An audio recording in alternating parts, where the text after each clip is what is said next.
Et c'est encore merveilleux. Nous avons passé un moment merveilleux avec le service du baptême et nous enchaînons directement avec notre culte de ce soir. Et comme vous le savez, nous sommes dans notre deuxième jour de ce séminaire avec notre père, le père de la maison, le père de la famille Parole du Salut, le pasteur Safari qui nous vient de la République démocratique du Congo, là où il y a notre église Parole du Salut Gombe, dans la ville de Kinshasa. Alors tous ces week-ends, nous sommes avec lui et nous sommes très heureux, très contents de l'avoir parmi nous. C'est une faveur, c'est une grâce pour nous. Alors nous sommes en train d'écouter la parole de Dieu. Nous sommes en train de nous nourrir. Vous le savez, lorsqu'on a eu notre 3e anniversaire, on était avec le pasteur Noëlla ici. Nous avions dit 4e anniversaire, on va le fêter ici. On ne sait pas avec qui, mais Dieu savait ça allait être avec qui. Mais le 5e anniversaire, le pasteur Noëlla ne cesse de me le dire. On va faire quelque chose de grand et on va célébrer ça ailleurs. Amen. Vous savez, nos enfants de l'école du dimanche ont beaucoup de mal pour faire leur réunion. Déjà, l'espace qui leur est attribué est trop petit. Les ados n'en parlons même pas. Mais nous croyons que Dieu est capable de faire des choses qu'on ne peut pas concevoir. Amen. Quelqu'un est venu me voir et me dit, pasteur, on a combien dans le compte? Je lui ai dit, ne parlons même pas de compte. On ne parle même pas de compte, mais dans notre compte, on a un Dieu tout-puissant. Et parce que nous avons ce Dieu-là qui est dans nos comptes, bien-aimés, soyez-en sûrs, nous y arriverons. Et le 5e anniversaire, nous allons le faire ailleurs. J'ai pris mon temps au mois de janvier, au mois de décembre, de prier pour ça. Au mois de janvier, j'ai prié pour ça. J'ai dit, Seigneur, le resplendissement passe par une autre salle également. Et je crois que Dieu va le faire. Alors, parce qu'il est question de vivre pleinement sa destinée, nous croyons que Dieu va encore nous transmettre des choses dont nous avons besoin pour que nous puissions vivre pleinement notre destinée. Amen. Alors je ne vais pas trop parler, ce n'est pas moi l'orateur. Nous sommes dans notre 2e jour. Nous voulons laisser la place au pasteur Safari. Il a commencé avec nous hier. Il nous a donné les 8 points. J'en ai rappelé 6, mais il y en a eu 8. Si vous avez écrit, vous avez pu voir ça. Sinon, les images sont encore disponibles sur les réseaux sociaux. Vous pouvez les regarder. Mais je crois que pendant qu'il parle, il serait mieux que nous continuions à écrire. Il y a des prédicateurs et il y a des enseignants. Amen. Amen. Alors, sous vos acclamations, nous allons accueillir notre père, le pasteur Safari, alors qu'il s'approche.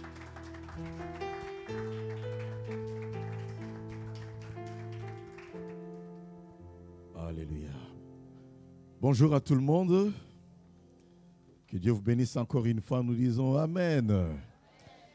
Que Dieu soit béni. Je rends grâce encore une fois à notre Dieu qui nous a donné le souffle de vie ce matin. Vous savez que chaque jour, il y a des milliers de gens qui se sont bien endormis, bien aimés, et qui n'ont pas pu arriver à se réveiller.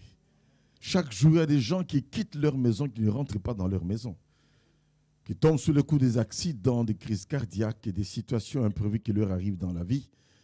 Et chaque fois que tu peux te retrouver à un tel endroit dans la présence de Dieu, ou lorsque tu as commencé ta journée et que tu te retrouves chez toi le soir à la maison, bénis le Seigneur. C'est une grâce, une faveur. Nous ne sommes pas meilleurs bien-aimés que ceux-là qui croupissent sous des balles actuellement. Nous ne sommes pas meilleurs que ceux-là qui sont en train de perdre leur vie dans le Kivu, en Ukraine, etc. Nous ne sommes pas meilleurs. Ce n'est que la grâce et la faveur de Dieu qui nous porte, qui nous supporte, qui nous transporte, afin que nous puissions continuer à colporter la parole de Dieu, où que nous soyons. Nous vivons pour le Seigneur, vous savez. Quand on a accepté Jésus, on comprend que je ne vis plus pour moi-même. Je vis pour le Seigneur Jésus. Amen, amen. Merci donc au Seigneur. Merci encore une fois à l'évangéliste pasteur Francis pour cette organisation, pour cette invitation et pour le cheminement que Dieu nous accorde la grâce de vivre ensemble pendant ces quelques jours. Amen, amen. Et croyez-moi, parce que c'est la volonté de Dieu, l'année prochaine, vous serez dans un endroit selon le désir de son cœur. Amen, amen. Est-ce qu'on peut acclamer le Seigneur pour ça? Laisse-moi vous dire ceci, bien-aimés, nos défis, nos difficultés sont des opportunités pour que Dieu démontre qu'il est Dieu. Amen. Donnons du travail à Dieu, qui démontre qu'il est Dieu. Lui-même, il a dit, demandez, on vous donnera. Quoi que ce soit que vous demandez, selon la volonté de Dieu, croyez que Dieu nous a écoutés. Et si nous savons qu'il nous a écoutés, croyons que nous avons reçu la chose que nous lui avons demandé et nous le verrons s'accomplir. Ce n'est pas pour une passion quelconque qu'on demande un bâtiment. On veut que nos enfants puissent avoir quand même des salles de Kodim. Ce n'est pas pour l'honneur de X ou de Y. Ce n'est pas pour faire de l'argent, mais c'est pour faire des disciples. Alors Dieu doit se débrouiller. Le monde lui appartient. Alors il n'a qu'à se débrouiller dans tout ce qu'il a mis dans ce monde pour qu'il puisse nous trouver un endroit. Comment le fera-t-il? Ce n'est pas son affaire, ni ton affaire, ni mon affaire. Si tu crois, tu verras la gloire de Dieu. Et Dieu aime la foi. Rappelez-vous toujours que dans Hébreux chapitre 11, au verset 6, il est dit clairement ceci. Sans la foi, il est impossible d'être agréable à Dieu. Alors, tu veux être agréable à Dieu et la foi. Assurance des choses qu'on espère, démonstration de celles que l'on ne voit pas. Et la foi. Nous ne marchons pas par la vue ni par les sentiments, mais par la foi tout simplement. De la même façon qu'on peut entrer dans un avion, on a foi dans le pilote et dans l'avion, qui n'est qu'un appareil volant imitant un oiseau naturel. On a foi qu'on va arriver à destination. Dans les nuages, est-ce qu'il y a un tracé quelconque que tu vois dans les nuages? C'est maintenant qu'avec les GPS, on peut arriver à faire un tracé pour un avion. Mais crois-moi, le pilote lui-même, il doit avoir foi dans son matériel. Et nous, on a foi en Dieu qui nous conduit. Amen, amen. Et la Bible dit ceci. Il nous donne sa parole, lampe à notre pied, lumière sur notre sentier. Dieu n'a pas dit qu'il va nous donner un projecteur sur notre autoroute, mais une lampe à notre pied. Donc, nous y allons par la foi, pas après pas. Amen, amen. Pas après pas. Et Dieu aime ça. Des pas de foi au quotidien. Des pas de foi pour vivre des grandes choses. Amen. Avant de commencer ma prédication, pour fortifier votre foi, nous avions commencé à économiser. Ça, c'est notre contexte de Kinshasa. Pendant 9 ans d'économie, on avait rassemblé seulement le 1/4 du montant qu'il fallait pour acheter le terrain là où nous sommes et où nous avons construit aujourd'hui. Pendant 9 ans, on a rassemblé un certain montant. Mais quand on devait acheter, il fallait compléter avec 3 fois plus. On n'avait que le 1/4. Vous pouvez vous rendre compte que en 45 jours, nous avons rassemblé les 3/4. Allez comprendre quelque chose. On a reçu un préavis de quitter cet endroit 1 année après l'occupation de cet endroit. Et après les 9 ans, on a reçu 2 préavis. Donc, 2e préavis au mois de mars 2006. 3e préavis pour quitter cet endroit. Je pense que c'était au mois de juillet ou d'août. Donc, 3e préavis. Donc, 2 espacés de 3 mois seulement. Et 2 mois après, nous achetions cet endroit. Il fallait la foi. Moi, j'avais dit, Dieu, si on nous déguerpit de cet endroit, moi, je n'aurai pas honte. Je ne suis que ton serviteur. Ce n'est pas moi qui ai dit que l'or et l'argent m'appartiennent, c'est toi. Je ne suis pas ici pour l'argent. Je ne suis pas ici pour un honneur. Je ne suis pas ici pour me faire un nom. Si c'était pour l'argent, pour l'honneur ou quoi que ce soit d'autre, je serais resté dans mon métier que j'ai abandonné pour toi. Je serais resté en Europe que j'ai abandonné pour toi. Je suis venu ici pour te servir. Pas courir derrière les choses du monde. Alors Seigneur, débrouille-toi. Je n'aurai pas honte. C'est toi qui auras honte. Or, tu ne peux pas vouloir avoir honte non plus. Alors débrouille-toi. Bien-aimé, laisse-moi vous dire que après ce 3e préavis, 2 mois après, nous achetions cet endroit. Acclame ce Seigneur.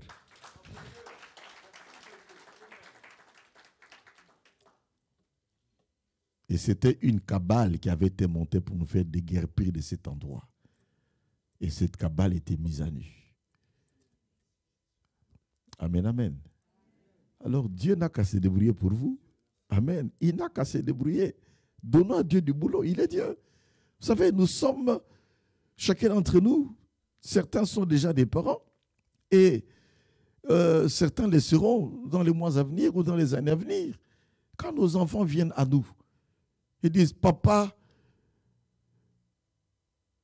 il me faut avoir en tout cas le nouveau catch Nike. Écoute, fiston, mais tu as déjà d'autres baskets. Oh non, moi je veux seulement le Nike. L'enfant s'en fout. As-tu l'argent ou pas? Il s'en fout. Il sait que papa et maman sont nos parents. Ils ont les moyens.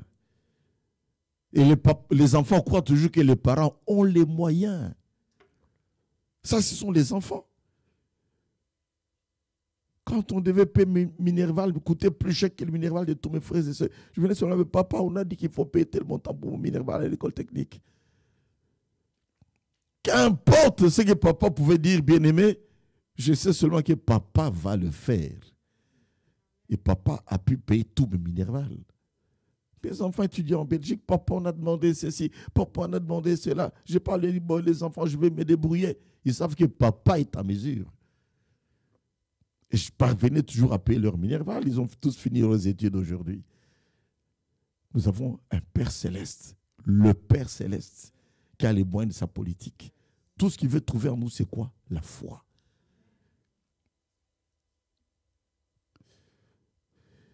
Et nous verrons cela. Amen, amen. Et je peux vous assurer que j'aime beaucoup la foi. La foi fait partie des messages que j'aime prêcher. Parce que ça nous amène dans une excellente aventure avec Dieu, où on s'attend à Dieu et on voit la main de Dieu. Amen, amen. Et ensemble, un jour, on va vivre des grandes choses. Je crois que je disais à Paris, il y a presque 6 ou 7 ans, je leur disais, écoutez les amis, vous informez d'une chose, vous passerez à Kinshasa un jour, vous verrez que ce grand bâtiment a été construit. On donnera gloire à Dieu. Et quelques années après, ils sont passés, ils ont vu le bâtiment qui est déjà construit. Amen, amen. On avait commencé avec le 1/10. Avec Dieu, on n'a pas toujours besoin d'avoir une grande provision. Nous avions le 1/10 du montant. Et après 10 ans, bien aimés, on a pu rassembler le 9/10 et terminer toute la construction. 10 ans. Mais par la foi, on a commencé. On a mis la fondation, on a commandé une structure métallique et on y allait pas après pas. On a même habité dans le bâtiment qui était encore inachevé. On a achevé en étant là-dedans. Et quand le peuple regardait, il se disait, waouh, ça va finir quand? Je leur disais, les amis, nous y arriverons. Parce que notre Dieu est capable.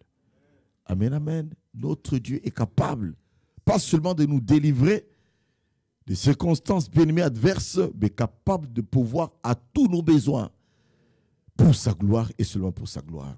Et tout ce que nous chercherons à faire pour la gloire de Dieu, il démontrera qu'il est le de Dieu, capable de pouvoir et de réaliser cela. Nous disons Amen. C'est une grande parenthèse. Nous acclamons le Seigneur. Seigneur, je veux te prier d'abord pour que tu puisses pourvoir à ce grand besoin.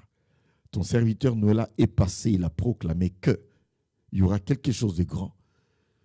Je suis passé également là aujourd'hui, Seigneur, et ensemble avec la foi de tes enfants, nous proclamons que tu es à l'œuvre. Comment le feras-tu? Je ne sais pas. Vas-tu provoquer la faillite peut-être d'une grande alimentation qui a beaucoup de chambrettes? Vas-tu permettre la fermeture d'une salle de cinéma quelque part qui aura fait faillite? Je ne sais pas, oh Dieu, mais je sais que tu es capable de faire en sorte qu'il y ait des événements, oh Dieu, qui puissent se passer pour que tout simplement tes enfants puissent entrer dans leur destinée. Merci. Père, bénis maintenant cette parole et que ça nous fasse tous du bien. Au nom de Jésus-Christ, et nous disons Amen.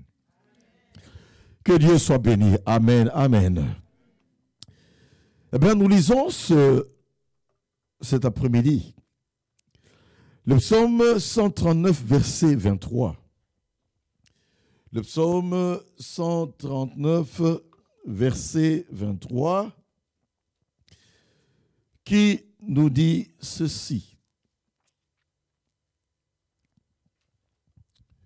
Sonde-moi, ô Dieu, et connais mon cœur. Éprouve-moi et connais mes pensées. Regarde si je suis sur une mauvaise voie et conduis-moi sur la voie de l'éternité. Je répète, verset 23-24 du psaume 139. Sonde-moi, ô Dieu, et connais mon cœur, éprouve-moi, connais mes pensées. Regarde si je suis sur une mauvaise voie et conduis-moi sur la voie de l'éternité. Nous prenons également Ésaïe chapitre 53 et nous allons directement au verset 10. Ésaïe chapitre 53 et nous allons au verset 10 qui nous dit ceci. Parlant de Jésus-Christ, vous savez que Ésaïe, on l'a toujours appelé l'évangéliste de l'Ancien Testament, parce qu'il a tellement prophétisé sur la vie de Jésus. Quand tu vas dans Ésaïe 9, quand tu vas dans Ésaïe 11, quand tu vas dans Ésaïe 53, quand tu vas dans Ésaïe 61, c'est pratiquement toute la vie de Jésus qui était élaguée, bien-aimé, depuis pratiquement sa naissance jusqu'à l'œuvre de Golgotha. Il a plu à l'Éternel de le briser par la souffrance. Après avoir livré sa vie en sacrifice pour le péché. Il verra une postérité et prolongera ses jours. L'œuvre de l'Éternel prospérera entre ses mains. Quand nous prenons bien aimé la première phrase de ce verset 10 et la dernière phrase, nous réalisons que l'œuvre de l'Éternel prospérera entre ses mains parce qu'il aura plu à l'Éternel de le briser par la souffrance. Et le thème que j'ai promis de développer aujourd'hui, c'est bien tout simplement le brisement, passage obligé pour mieux vivre sa destinée. Amen. Le brisement, passage obligé pour vivre sa destinée. Ne soyez pas bien-aimés de ceux-là qui s'attendent à la facilité dans la vie. Ne pensez jamais que tout sera toujours rose dans la marche avec Dieu. Pour vivre pleinement sa destinée, le Seigneur permettra que tu passes par un chemin qui de fois va être rocailleux, qui de fois va être bien aimé huileux, qui va être quelquefois épineux. Ça ne sera pas toujours facile. Tout ne sera pas toujours rose. Et du reste, il n'y a pas de vraie rose sans épines. Et ce sont les épines qui nous donnent la capacité d'avoir de la considération pour la fleur rose et de ne pas l'utiliser n'importe comment. Amen, amen. Le brisement est un passage obligé. Aucune femme ne peut arriver à enfanter sans passer par la douleur. Il est même dit clairement, bien-aimé, que c'est à l'homme où il était dit dans la parole de Dieu, à la sueur de ton front, tu vas gagner ton pain. Et c'est un brisement lorsqu'on doit travailler dur pour gagner son pain. Lorsqu'on a commencé l'église à Kinshasa, c'était au début avec un brisement terrible. Le jour où l'église a commencé, c'était en plein air. La pluie est tombée, tous on était mouillés comme des poules. Bible mouillée, habits mouillés. Même l'orateur du jour qui était venu pour prier pour moi, envoyé par le pasteur Verneau, on a voulu donner un parapluie. Il a dit non, je dois être mouillé comme tout le monde. C'est une pluie de bénédiction. Nous souffrons certes aujourd'hui, mais Dieu seul sait ce qu'il fera en cet endroit. Les gens nous ont abandonnés. On était presque 150 personnes ce jour-là dans ce premier culte. Les gens de la cellule, ceux qui étaient venus de l'église mère pour nous accompagner et des personnes qu'on avait gagnées dans la campagne. J'ai même rencontré plus tard des gens qui m'ont dit ceci. Ce jour-là, j'étais mouillé également. Mais je n'étais plus revenu parce que, bon, c'était quand même difficile. On s'est retrouvé dans mon salon, s'il vous plaît, pour faire le culte quand il pleuvait. Lorsqu'on a dressé un petit premier hangar avec du bois, le vent fait tomber cet hangar-là. On a essayé une deuxième fois, mais ça n'allait pas tenir pendant longtemps. Nous nous sommes dit, nous y arriverons. Ainsi, on avait des formes cultes, d'études bibliques, en dessous de l'arbre, une trentaine de personnes, comme vous êtes là aujourd'hui. C'est pour cela que je n'aime jamais minimiser les petits commencements. Une trentaine qu'on s'est retrouvés dans mon garage lorsqu'il pleuvait. Et cette trentaine, on était en dessous d'un arbre lorsqu'il y avait beaucoup de soleil. Et on faisait un sacrifice pour mettre des tentes le dimanche avec le soleil pour y être bien-aimé. Et même lorsqu'on a commencé à construire, on a fait une construction progressive. On a couvert d'abord là où l'estrade devait se mettre, mais moi je me suis mis au soleil et les gens étaient dans cette première partie, d'autres s'exposaient au soleil et progressivement, semaine après semaine, on essayait d'avancer. Il a fallu presque une affaire de 3 mois pour qu'on arrive à couvrir tout l'ensemble et que je puisse maintenant me mettre à l'aise à l'endroit qui était prévu et que nous puissions maintenant avoir un endroit qui est couvert. Mais lorsqu'il pleuvait quelquefois, il arrivait à ce qu'on soit inondé et que l'eau puisse monter jusqu'à 20 cm au risque d'atteindre des prises électriques et qu'il y ait éventuellement des électrocutions. Qu'est-ce qu'on n'a pas connu dans cet endroit-là? Et on était brisés. Certains venaient puis repartaient. D'autres très fidèles étaient là. C'est pour cela, mes frères, mes sœurs, soyez fidèles. Demeurez fidèles dans cette église. Ce ne sont pas des gens qui courent à gauche et à droite. Restez là fidèles.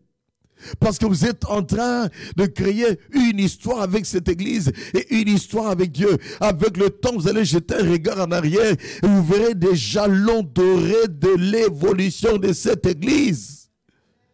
Amen, amen. Et je disais au peuple de Dieu, parce qu'on laissait tout simplement les jeunes chanter à la chorale. Je disais, vous qui êtes adultes, vous savez jouer à la guitare, vous avez honte de jouer à la guitare. Sachez bien que ces jeunes aujourd'hui qui sont à l'école secondaire, certains commencent leur université. Un jour, ils seront des grands ingénieurs. Un jour, ils seront des grands médecins. Un jour, ils seront des grands architectes. Et vous serez confondus de les avoir minimisés. Et je leur disais, jeunes gens, persévérez. On priera pour vous. Vous serez bénis. Vous finirez vos études. Et vous allez même fonder vos mariages dans cet endroit-ci. Vous irez de l'avant. Et après 25 ans, croyez-moi, notre chorale est composée des médecins, des architectes, des avocats, des magistrats, des licenciés dans n'importe quel domaine. C'est toute une panoplie de ceux qui étaient autrefois de jeunes étudiants et qui sont aujourd'hui, même la chorale est dirigée par un médecin. Parmi les chantres, on a des architectes. Amen, amen. Mais quand je jette un coup d'œil en arrière et que je vois les moqueries qu'on avait essuyées, je dis, Seigneur, tu es bon, tu es fidèle. Amen, amen. Amen, amen. Le brisement, chemin obligé. Je ne peux pas décrire, bien aimé, la maison dans laquelle on a vécu avec ma femme. Il y avait 16 vitres brisées, une maison presque inhabitable. On y est entré dedans. À un certain moment, nous occupions une chambre bien-aimée et l'autre chambre, c'était le pasteur nous l'a demandé et son épouse. Et l'autre chambre, eh ben, c'était nos enfants. À un certain moment, quand il est parti, nous avions une chambre. Une chambre, c'était pour nos enfants. Et une autre chambre, c'était le bureau du secrétariat. Les gens devaient traverser mon salon pour aller au secrétariat.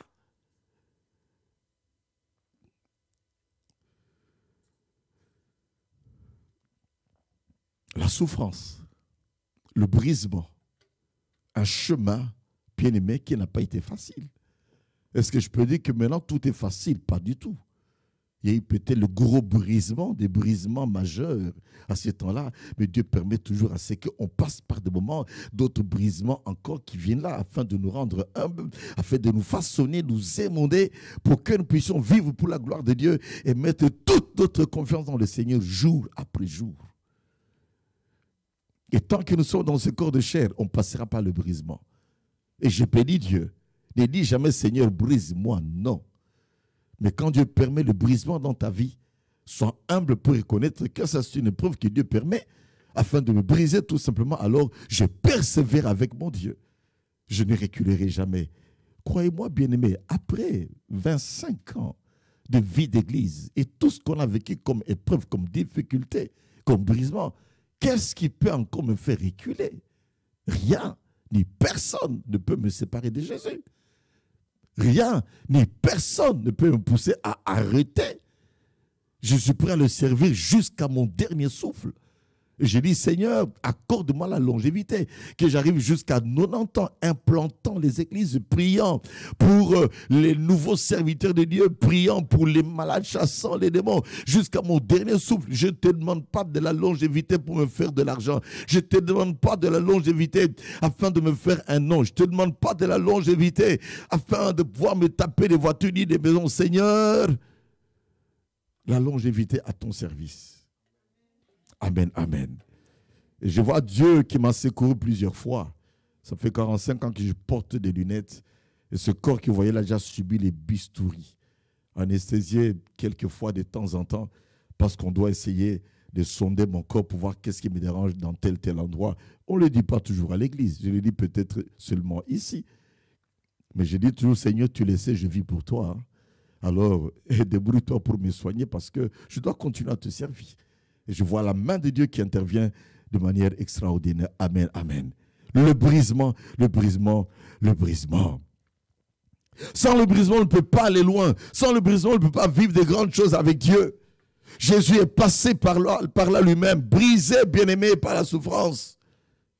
Et tous les serviteurs de Dieu, vous ne trouverez jamais un serviteur de Dieu quelconque qui a eu à émerger, que tu passes par Moïse, que tu passes par Gédéon, que tu passes par David, que tu passes par Jephthé, que tu passes je ne sais pas par quel serviteur de Dieu. Personne n'a pu arriver à vivre pleinement sa destinée sans être passé par le brisement. Et là où il y a eu trop de facilité, bien-aimé, sachez-le très bien, après il y a eu des problèmes, il y a eu des chutes. Il y a eu des dérapages parce qu'ils ne sont pas passés par le brisement. Est-ce que Salomon a connu le brisement? Jamais. Ils n'ont pas connu le brisement, c'est ce qui fait qu'il a pu déraper à un certain moment. Est-ce que Samson a connu le brisement? Jamais. Il avait l'onction de Dieu dès le ventre de sa mère. Et voilà qu'il était là. Il a eu cette onction-là. À un moment, il a perdu le nord par Delilah. Il n'a pas connu le brisement dans sa marche avec Dieu. Amen, amen. Parlez avec n'importe quel homme de Dieu. Si chaque homme de Dieu te racontait son histoire, posez un peu un jour la question, pasteur Noëlla, comment était ton parcours? Ou moi-même, ce n'est qu'une partie que je vous dis. J'ai vécu dans une maison bien-aimée alors que je n'étais que diacre, où j'ai tué 9 serpents, dont un des serpents s'était retrouvé un jour entre mes jambes, tombant par terre à cause de la chaleur. Je sursaute un serpent, je marche dessus.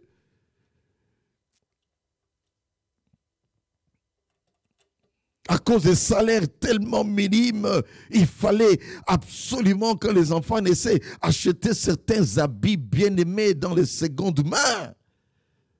Habits déjà portés, salopettes déjà portées. Et les nettoyer, m'y mettre de l'eau de javel, détruire tous les petits microbes, bactéries, etc. Et faire porter à l'enfant ce genre d'habits. Des chaussures qui sont déjà portées, qu'on pouvait trouver dans les secondes mains pour les enfants. Le brisement, on y est passé. Je dis toujours aux gens que je peux m'habiller plus ou moins bien aujourd'hui. Mais croyez-moi, du chapeau jusqu'aux chaussettes, j'ai porté ce qu'on appelle seconde main.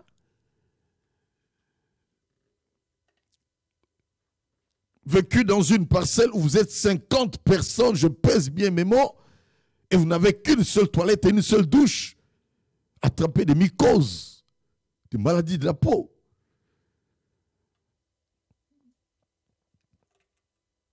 Mais je veux tout simplement, bien aimé, relever le cas d'une personne dans la Bible. Du nom de Moïse, on peut voir Moïse, oh Moïse, grand serviteur de Dieu. Il a pu traverser la mer Rouge, Moïse. Il a vécu de grandes choses avec Dieu devant le pharaon, des miracles extraordinaires, Moïse. Il a vu la manne, il a vu l'écaille, Moïse. Il a fait cette pérégrination de 40 jours dans le désert. Moïse, homme bien-aimé qui parlait avec Dieu. L'homme le plus patient, le plus doux que le monde ait jamais connu. Mais Moïse a été brisé pour être ce qu'il est. Nous connaissons bien son histoire.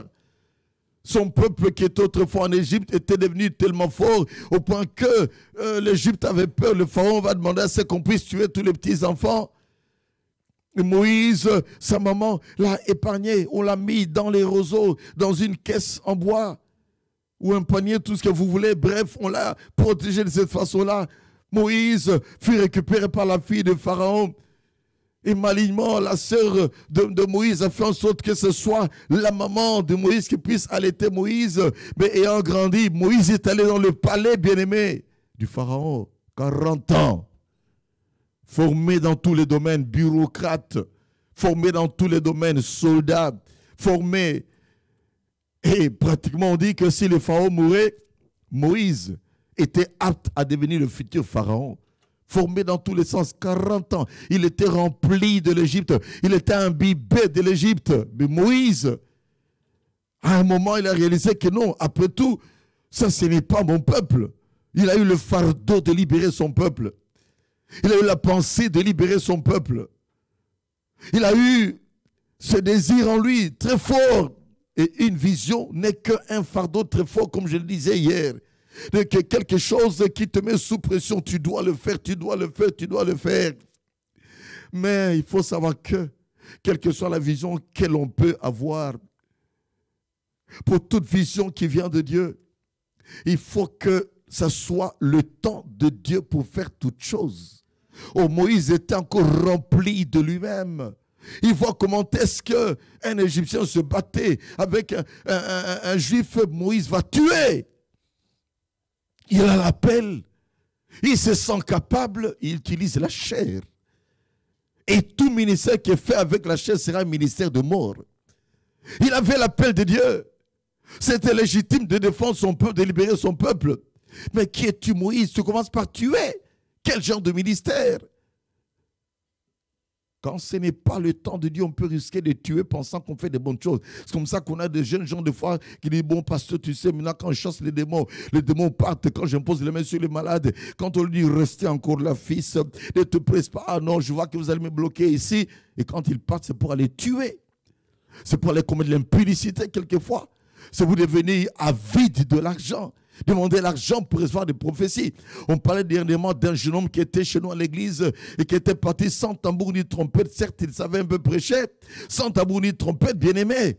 Mais quelqu'un sorti de son église me dit que, mais c'est grave ce qui se passe là-bas. Quand le culte finit, tout l'argent est dans la voiture du pasteur. Quelle catastrophe! Cupide, amoureux de l'argent. Ce jeune homme, perdu. Pensant que le ministère, c'est un peu comme un gagne-pain où on vient pour se faire de l'argent. Et combien de géants on a vu dans notre pays qui ont rempli des stades bien-aimés. Mais par cupidité, ils n'ont pas pu aller loin dans le ministère. Mauvais usage de l'argent de Dieu.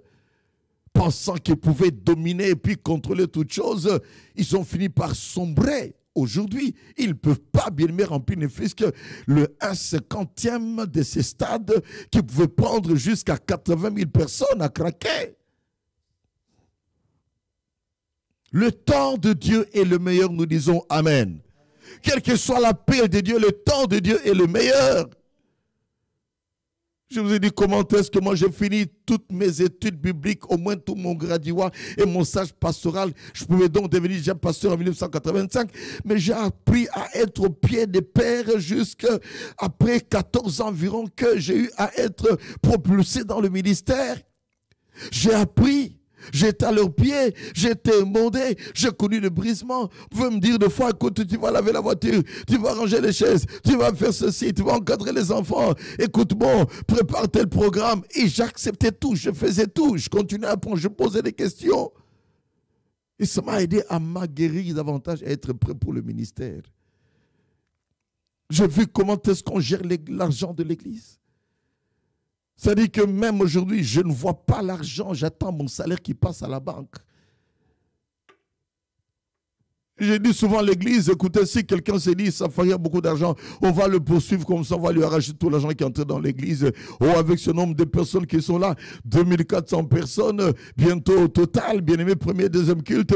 Eh bien, si quelqu'un me poursuit, il va trouver à peine quelques petits billets et ma carte bancaire qui est codée. Il ne va pas trouver la liquidité dans ma poche. Parce que nous avons appris des aînés comment gérer l'argent de Dieu. Et je bénis Dieu parce que toutes nos extensions font la même chose également. Nous disons Amen. Moïse a passé 40 ans rempli de lui-même. Mais il fallait qu'il soit brisé parce que Dieu comptait sur lui, certes. Dieu avait mis en lui le fardeau. Mais il fallait les moyens de Dieu, la méthodologie de Dieu et au temps de Dieu. C'est ainsi que entre deux frères maintenant juifs qui se battaient, il a voulu intervenir. L'un d'eux lui a dit, tu veux me tuer comme tu as tué l'autre fois un Égyptien. Dès qu'il a entendu cela, aïe, cette affaire est connue, je dois disparaître. On va m'accuser, je serai en prison. Moi, là, dans la cour du Pharaon, il fuit. C'est son brisement qui commence. Amen. Premier brisement de Moïse. Moïse est fugitif. Il fuit. L'homme fort fuit. L'homme qui avait des gardes là dans la cour du Pharaon, il fuit. Nous voyons dans Exode chapitre 2, verset 15a. Il a fui où? Dans le pays des Madians. Premier brisement. Où sont tes capacités, Moïse? Ah non. Ma force est là, je l'ai dans le corps, mais je vois que là, je suis maintenant mis à nu. Premier brisement. On va voir 7 brisements de Moïse. Deuxième brisement. Moïse devient un SDF sans domicile fixe. Exode 2, chapitre 2, verset 15b. Il est allé au puits.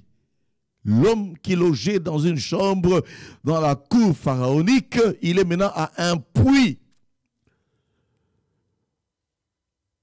Au clair de la lune pour dormir. Exposé au soleil. Doit chercher à s'abriter s'il y avait un arbre quelque part. Sans domicile fixe.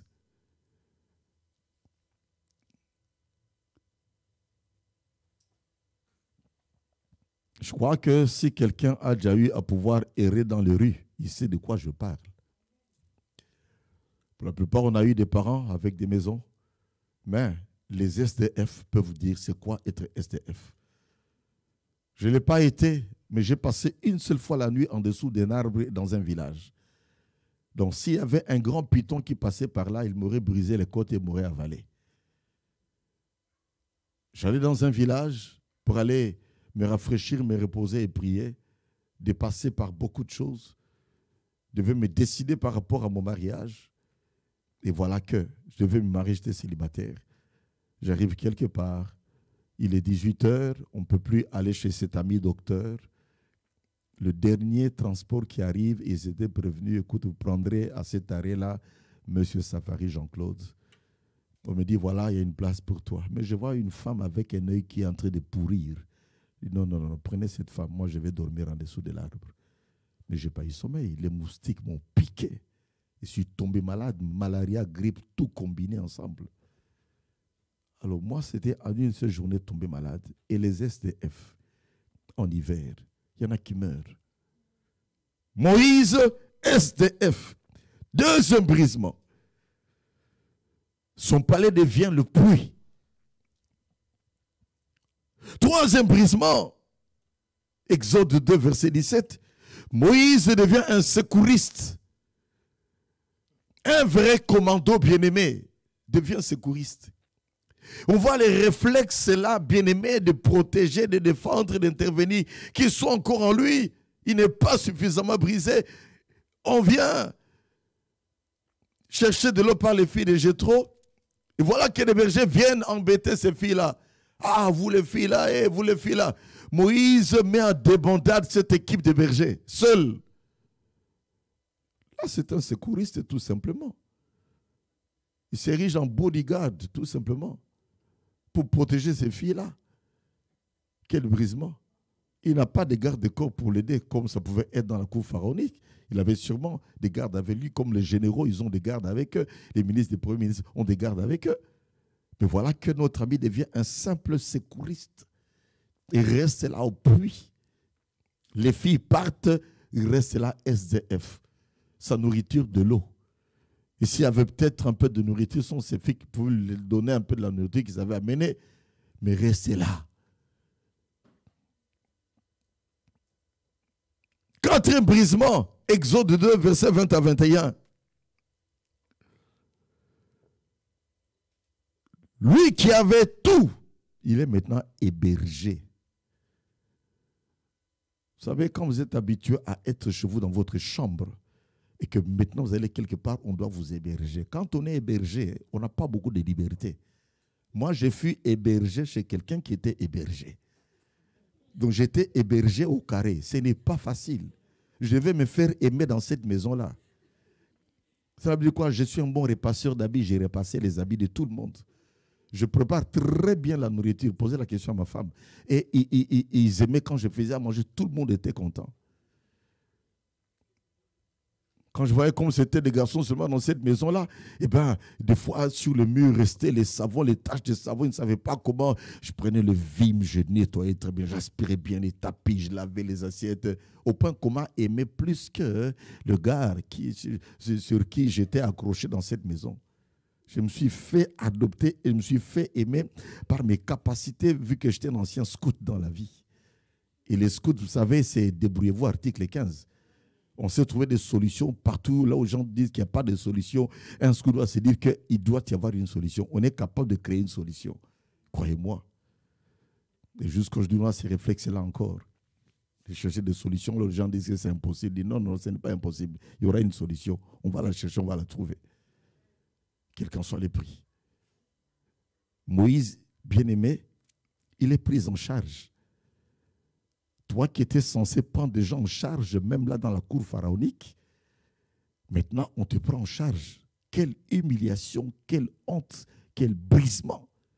En plus, dans une famille où il n'y a que des filles. On peut de temps en temps te dire, Moïse, peux-tu aller laver un peu les assiettes? Tu dois te dire, bon, ici, je suis de toute façon hébergé, j'ai la chaleur ici, alors je vais laver les assiettes. Brisement, s'il vous plaît. Prise en charge. Lui qui avait tout. 5e brisement. Exode 2, chapitre 21 à 22b.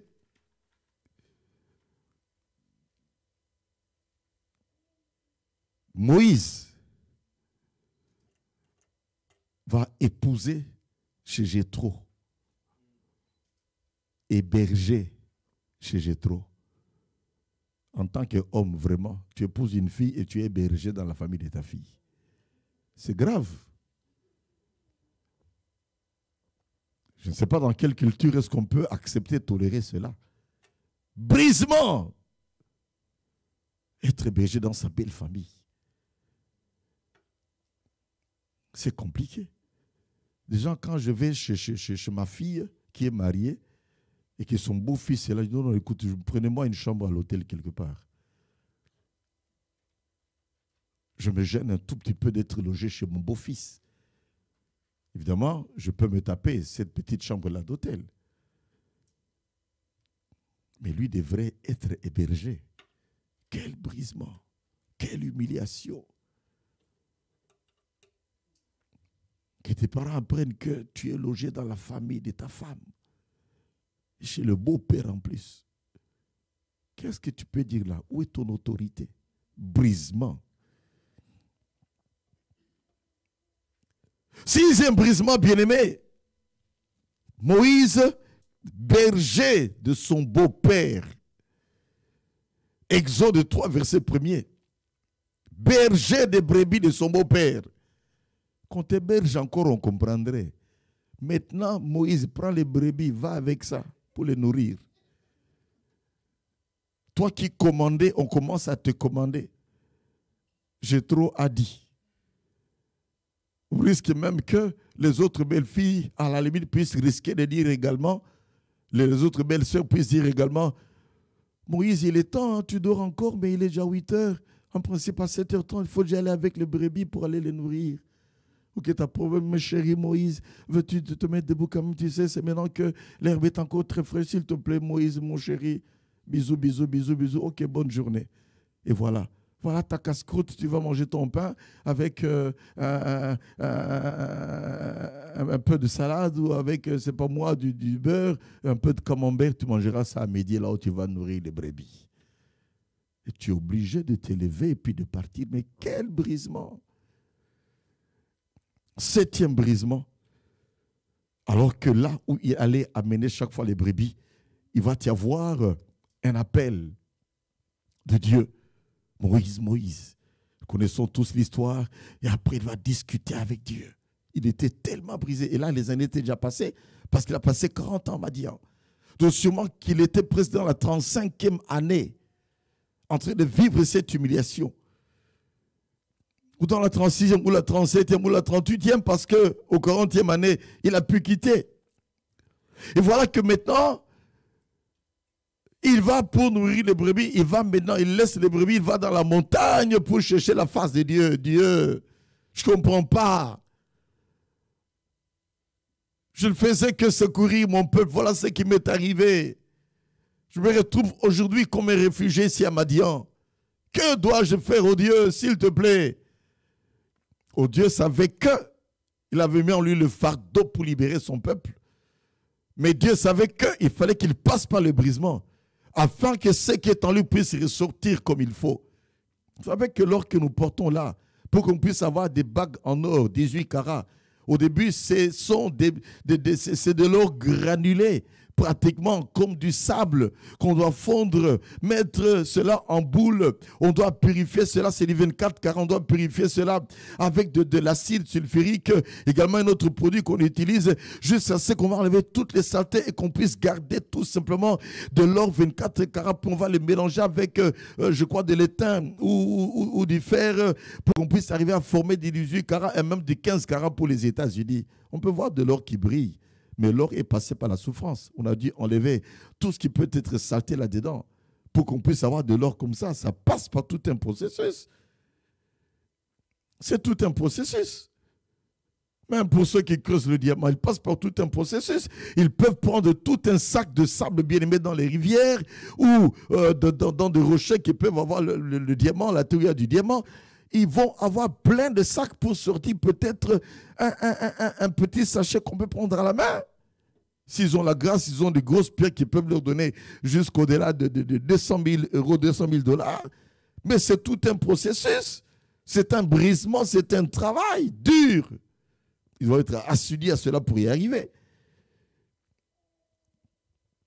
L'homme fort, l'homme puissant, quand il est appelé par Dieu, il va commencer à discuter avec Dieu jusqu'à ce qu'il va dire à Dieu dans Exode 3, verset 10, « Qui suis-je pour aller voir le Pharaon? » Ah, l'homme fort, tu es maintenant brisé. Qui suis-je?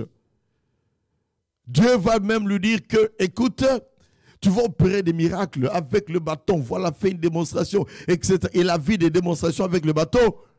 Le bâton. Mais après, il va encore répliquer pour dire, Seigneur, mais je ne sais pas parler. Et ce n'est pas d'aujourd'hui, ça date de longtemps. Je ne sais pas parler, moi. Tout pour essayer d'esquiver ces tâches.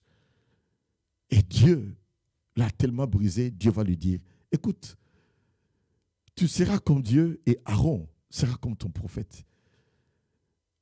Je te parlerai, tu vas parler à lui et lui va parler à ta place.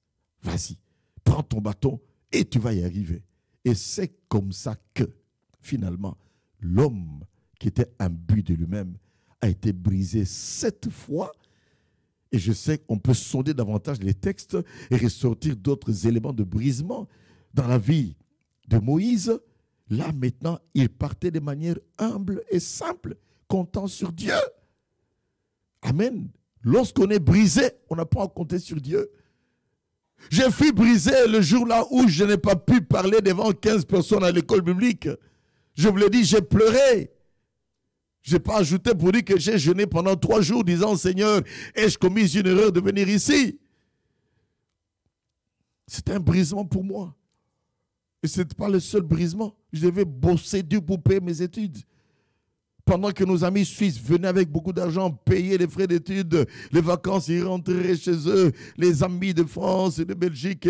Moi, je devais rester faire tout un tas de jobs, nettoyage, tondre les gazons, etc. Faire des peintures, monter des tentes, servir à table dans les conventions. Qu'est-ce qu'on n'a pas fait et réparer avec notre ami, réparer le tracteur qui était là à l'école biblique?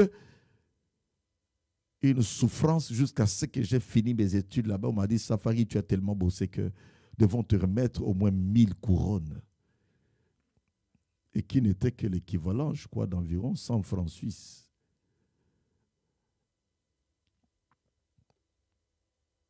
Le brisement. Brisé, bien-aimé, il était prêt maintenant à compter sur Dieu. Quand il était devant la mer Rouge, le peuple murmure, mais enfin, Qu'est-ce qui se passe, Moïse? On était bien autrefois en Égypte, tu nous amènes comme ça. Le pharaon est devant nous, la mer est devant nous. Tu veux qu'on aille se noyer là-bas? Si on va à gauche, on va nous attraper, on va s'épuiser. À droite, on va s'épuiser. Le pharaon est derrière nous, qu'est-ce qu'on va faire? Moïse n'a pas dit, je sais ce que je vais faire, je vais me battre avec. Non, non, il s'est tourné vers Dieu. Le peuple est là, Seigneur, que faire? Dieu lui dit à ce peuple, l'Éternel combattra pour vous et vous, gardez le silence. Et il est allé seulement transmettre. Dieu a dit, il combattra pour vous et vous, gardez le silence. Puis Dieu lui dira, étends ta main sur la mer. Et la mer s'est effrayée, traverse maintenant. Et ils ont traversé. Le pharaon vient, pendant qu'eux sont en train de traverser, il entre avec toute son armée bien-aimée. Pendant qu'eux sont partis déjà, Dieu permet que les eaux puissent maintenant venir et engloutir le pharaon avec toute son armée. Et là, Moïse a appris à compter sur Dieu. Mon frère, ma soeur, si tu n'as pas appris à compter sur Dieu, Dieu te brisera. Jusqu'à ce que, pour vivre pleinement ta destinée, comme Moïse qui a vécu pleinement sa destinée, il est passé par un brisement de 40 ans. Imaginez-vous maintenant, 40 ans, un but de lui-même en Égypte, rempli de lui-même, rempli de l'Égypte. 40 ans où il était brisé dans le pays des Madians, brisé, vidé de l'Égypte, lessivé de l'Égypte. J'irai plus loin, essoré de l'Égypte. Vous connaissez bien l'essorage. Nous, on met les habits au soleil. Ici, on met dans l'essoreuse qui doit tourner, vider tout l'eau. Il fallait qu'il soit vidé par tous les brisements qu'il a connus. Il a pu compter sur Dieu. Quand c'était la fin, Man et Kai tombaient. Quand c'était des ennemis, il comptait sur Dieu, il y avait des victoires. Malheureusement, à un certain moment, il s'était tellement habitué à Dieu qu'au lieu d'obéir à Dieu, il commençait à revenir à la logique. Et là, il a connu un dernier brisement qui va l'amener au ciel et n'est pas entré en Canaan. Parce que lorsqu'il fallait maintenant parler au rocher, il s'est dit, bon, j'ai une expérience. J'ai frappé 2 fois le rocher. Une fois le rocher, il a donné de l'eau. Donc si je frappe 2 fois, c'est moi qui aura beaucoup plus d'eau. Il a frappé 2 fois ou il a frappé une seule fois. Dieu lui a dit, Moïse, je t'aime beaucoup. Mais je crois qu'il est temps de pouvoir t'amener maintenant au ciel. Parce que tu commences la désobéissance, il y a un grand risque. Alors, c'est ton successeur qui va entrer dans Canaan. Hein. Toi, tu vas venir. Tu n'entreras pas. C'est pour cela, bien-aimé, Dieu n'est pas notre grand-père, Dieu demeure notre Père. Faisons attention, ne nous habituons pas à Dieu. Ne disons pas, oh ça fait des années que je marche avec Dieu, même si je ne prie pas, tout va marcher. Ne disons jamais, bon écoutez, je n'ai plus besoin de jeûner, parce que de toute façon, Dieu agit toujours, même quand je n'ai pas jeûné. Faisons attention, bien-aimés. Demeurons toujours au pied de la croix. Les brisements, c'est pour nous rendre humbles et toujours dépendants de Dieu. Humble et toujours dépendant de Dieu. Les brisements, c'est pour nous émonder, enlever tout ce qui n'est pas de Dieu en nous, notre autosuffisance, enlever en nous, bien-aimés, notre haute opinion de nous-mêmes, enlever en nous ces péchés mignons qu'on essaie de chérir dans notre vie, enlever en nous tout ce qui déshonore le Seigneur dans notre marche avec Dieu. C'est pour ça que Dieu permet des fois le brisement et chacun doit se connaître. C'est pour ça que quand une épreuve arrive dans la vie, bien-aimé, examine-toi bien. Peut-être que c'est le brisement que Dieu opère en toi afin que tu sois totalement dépendant de lui.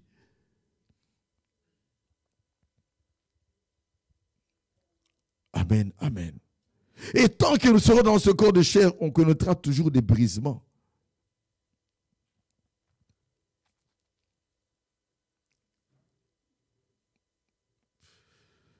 Et la volonté de Dieu est qu'on en arrive à dire comme l'apôtre Paul, Galates 2, 20, ce n'est plus moi qui vis, c'est Christ qui vit en moi. Amen, amen. Ce n'est plus moi qui vis. Quand on dit ce n'est plus moi qui vis, donc on ne réclame plus. On ne cherche plus ses propres intérêts. On vit pour la gloire de Dieu. Paul a un but de lui-même. Il a fallu que Christ le fasse tomber de son cheval. Son brisement, c'était là. Premier brisement, tombé de son cheval. Deuxième brisement, il est devenu aveugle. Troisième brisement, bien-aimé, c'est qu'il est resté dans l'ombre pendant près de 13 ans. C'est pour cela qu'entre acte 9 et acte 13, il y a 14 ans qui se sont écoulés. Où Paul était dans l'oubliette. Pas comme aujourd'hui, à peine on commence le ministère, je dois passer à la télévision, on expose tout ce que l'on a avec. Ah, tu sais, moi j'ai ressuscité un mort, on publie cela sur WhatsApp. Non, faites attention, ne publiez pas tout dans WhatsApp. L'orgueil peut vite venir dans ta vie. Faisons attention. Moi, je peux vous dire que j'ai un peu horreur des médias. Parce que les médias peuvent, bien aimer, te donner une visibilité positive. Les médias peuvent te donner quand même une visibilité négative. Les mêmes médias. Les mêmes journalistes qui peuvent te poser des questions, tu exhibes toutes les bonnes choses. Les mêmes journalistes, quand une moindre erreur va arriver, sont les mêmes journalistes qui vont te vilipender. L'homme de puissance, l'homme de la parole, l'homme de grande réalisation. Voilà ce qui lui est arrivé. Vous en connaissez des vertes et des murs avec beaucoup de serviteurs de Dieu, tant dans notre pays qu'en France, aux États-Unis, qui ont eu à pouvoir sombrer des gens qui étaient médiatisés d'une manière extraordinaire. Le Seigneur nous brise afin que nous puissions briller, bien-aimés, qu'on soit des vases d'or, non pas des vases de bois qui ne peuvent pas conserver facilement de l'huile, l'onction d'huile, l'onction de l'esprit. Non pas des vases de bronze qui finissent quand même à connaître un peu de décrépitude. Le bronze, à un moment, arrive à connaître un peu de petits problèmes. Ça commence à faire des trucs verts, oxydation. Mais des vases d'or. Et l'or, c'est une matière qui est inaltérable. Aucun acide ne peut détruire de l'or. Mais pour être vase d'or, il y a tout un travail. Et Dieu nous veut être des vases d'or. Et quand on est suffisamment brisé, Dieu peut compter sur nous. Comme il a compté sur Job. On a vu comment est-ce que Dieu se vantait de Job. Satan, d'où viens-tu? Je t'ai mis balader. As-tu vu mon serviteur Job? Mon serviteur qui est déjà brisé, qui me craint, qui fait des sacrifices pour la purification des péchés de ses enfants. Oui, mais écoutez, permets que je le frappe une fois, tu verras que ce Job-là va t'abandonner. Mais Job avait sûrement une expérience avec Dieu qui avait fait qu'il avait été brisé auparavant, même si on ne présente pas, bien aimé, clairement les brisements que Job avait eu auparavant. Mais qu'est-ce que Satan va dire? Permets que je le frappe et tu verras, il va t'abandonner. Dieu lui a dit, va, mais seulement ne touche pas à sa vie. Et c'est pour cela qu'il faut toujours se dire que Satan aura toujours une limite. N'ayez pas peur de la mort, n'ayez pas peur des accidents, n'ayez pas peur de ceci, de cela. Toi, prie Dieu et fais ce que tu as à faire. Et Dieu fera le reste. Et ce qui peut t'arriver, dis-toi maintenant que Dieu a permis cela. Ce que nous appelons la volonté permissive de Dieu. Eh bien, Job a tout perdu. On dit qu'en tout cela, Job ne pécha point. Ses amis se sont moqués de lui. Même sa femme lui a dit, maudit Dieu est mort, c'est pas possible. Un homme qui était si béni. Non, je ne peux pas maudire mon Dieu. Mon Rédempteur est vivant. Il s'élèvera le dernier. Et la Bible dit qu'à la fin, bien aimé, ces mêmes amis devaient chercher Job pour que Job prie pour eux. Et après, Dieu a béni Job, au point qu'il a tout reçu pratiquement au double de tout ce qu'il avait auparavant. Et Dieu lui a donné les plus belles filles de la ville. Kerenapuk, Jebima et Ketia. Des jolis noms. Une de mes filles s'appelle Ketia. C'est le nom d'une fleur qui a un très bel arôme en Israël. Amen, amen. Dieu nous veut être des vases d'or, c'est pour cela qu'il nous brise. Voici maintenant, bien aimés, les caractéristiques des vies qui ne sont pas brisées. Caractéristiques des vies des gens qui ne sont pas brisés. Ce qui fait qu'après plusieurs années de marche avec Dieu, j'examine le comportement des membres de l'Église. J'examine le comportement des gens qui sont bénis. J'examine le comportement des gens qui apparemment ne sont pas bénis. J'examine le comportement. Et je peux tout de suite arriver à déceler qui est brisé et qui n'est pas brisé. Les gens non brisés sont nés de nouveau, mais ne prient pas, ne méditent pas la parole de Dieu. Ils ne réalisent pas la valeur de la parole de Dieu et de la prière. Leurs intérêts personnels sont leur motivation première. Ils ne fréquentent pas régulièrement l'église, les gens qui ne sont pas brisés. Quand tu es brisé, tu vas faire de l'église ta deuxième maison. Toutes les réunions, tu es là. Mais quand tu viens circonstanciellement, tu viens de temps en temps, tu n'es pas emballé pour venir dans la maison de Dieu. Tu n'as pas la joie d'être là et vivre ce que la Bible dit. qu'il est bon, qu'il est doux, qu'il est agréable pour les frères de se retrouver ensemble. Quand tu n'as pas ce désir, tu as encore un problème, tu n'es pas suffisamment brisé. Tu veux beau dire tout ce que tu veux, oh, je le travaille, il y a ceci, il y a cela. Non, non, tu n'es pas encore brisé. Quand tu es brisé, tu réalises que tu es réduit à ta plus simple expression et que ta vie, c'est Dieu. Un point, un trait. J'ai dû abandonner mon travail. Une bonne qualification de réparation des avions, moteurs et cellules, toute la cinématique des trains d'atterrissage, tout ce qu'on avait maîtrisé. Et lire des bouquins bien-aimés dont les volumes dépassent les volumes de la Bible, pour arriver à connaître toutes les procédures de réglage, de montage, de démontage. Travailler en collaboration avec les autres. Tu ne peux pas tout faire. C'est une chaîne de complémentarité extraordinaire. Une organisation sans pareil, bien-aimé. Surtout qu'on vole en l'air. Dieu m'a dit, mon fils, il est temps maintenant, tu dois tout arrêter. Seigneur, je vis pour toi, je vais tout arrêter. Qu'est-ce qu'on s'est moqué de moi? Mais j'ai pris une décision dans ma vie d'obéir à mon Dieu. Et quand on est brisé, on apprend à obéir à Dieu. Quand on ne sait pas obéir à Dieu, c'est qu'on n'est pas encore suffisamment brisé. Quand on n'est pas suffisamment brisé, on ne donne pas la dîme à Dieu. On cherche toujours à s'expliquer, à avoir raison. On s'attend toujours à des récompenses pour tout ce que l'on fait, qu'on fait. On veut que le pasteur sache ce qu'on a fait. Pasteur, je t'ai vu le premier. C'est moi qui ai arrangé le matin. Pasteur, tu es arrivé, il y avait personne. J'ai moi-même aspiré la salle. Est-ce que le pasteur a besoin de le savoir? Tu l'as fait pour Dieu. Quand on n'est pas brisé, il faut qu'on sache que c'est moi qui ai fait ça.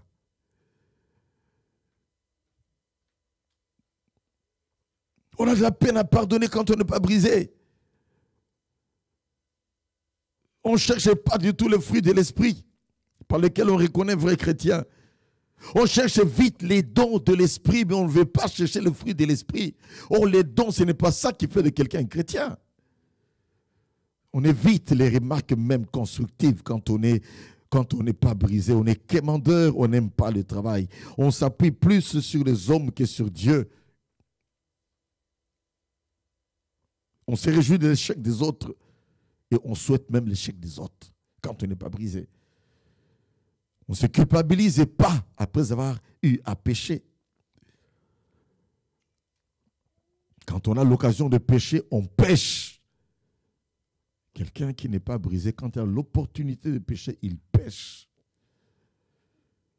Disant, je vais demander pardon à Dieu. On ne joue pas avec le péché. Je vais pécher, puis je vais demander pardon à Dieu. Lorsqu'on développe, bien aimé, une certaine habitude, ça devient un lien. Un lien dans lequel on se maintient devient une possession. Quand on est possédé, on ne sait plus se contrôler. C'est l'ennemi qui te contrôle. Et c'est du travail après pour le pasteur et les intercesseurs. Quand on n'est pas brisé, on est égoïste, égocentrique, on est orgueilleux. On a une haute opinion de soi-même. Quand on n'est pas brisé, bien aimé, on calomnie facilement la médisance, le colportage. J'ai vu tel avec tel dans un restaurant. J'ai vu tel avec tel, c'était à 22h, bras dessus, bras dessous. Accusateur. Va voir le frère quand il a péché, vois le seul à seul. Ne va pas accuser. Il n'écoute pas, prends une deuxième personne. Il n'écoute pas, dis-le maintenant à l'église. J'ai vu pasteur, tu sais, ils sont suspects X et Y.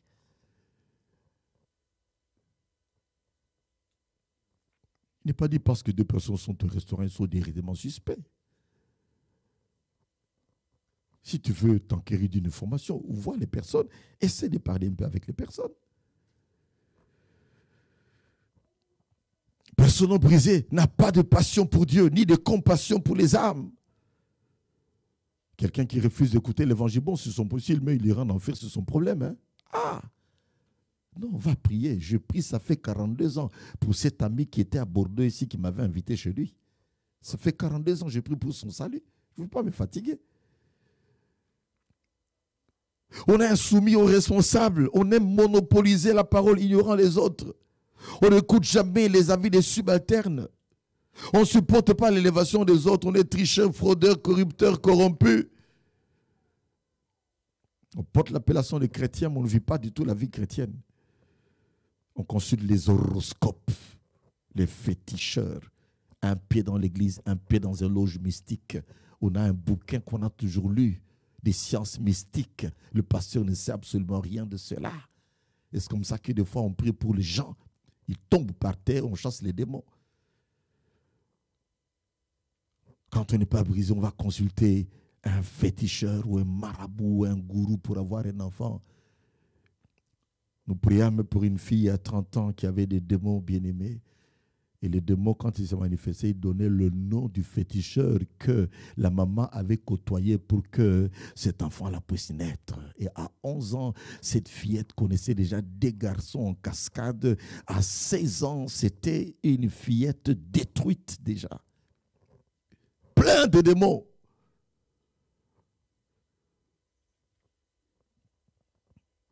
On n'a pas besoin de consulter des féticheurs, bien-aimés. Lorsqu'on est brisé, on compte sur Dieu. Quand on est brisé, qu'il y a eu un cas de maladie, même un cas de mort, on ne va pas chercher d'où est-ce que ça vient, qui est l'oncle qui est à la base. Est-ce que non? Dieu est souverain. Quand on n'est pas brisé, on est un mauvais gestionnaire des grâces qu'on a reçues de Dieu. Mauvais gestionnaire du salaire. Bien-aimé, Dieu nous demandera des comptes qu'avons-nous fait avec le salaire qu'il nous a donné. Quand on n'est pas brisé, on est fidèle à donner la dîme quand on a encore peu de salaire. Mais le jour où on commence à toucher 10 000 euros de salaire, donner 1 000 dans l'église, pourquoi ça? C'est trop, non? On est chrétien quand tout va bien et païen quand les choses ne vont pas. On est chrétien parmi les chrétiens et païen parmi les païens. On est donc un chrétien caméléon ou un chrétien chauve-souris. Tout simplement. Quand on n'est pas brisé. On a un oui qui est faux. On a un non qui est faux. On dit non quand il faut dire oui. On dit oui quand il faut dire non. Tout est faux. On n'est pas vrai. On dit une chose, mais on passe à une autre chose. Prêt à faire des coups bas. On est déformateur de l'information qu'on a reçue. On se laisse ronger par les inquiétudes et par les soucis.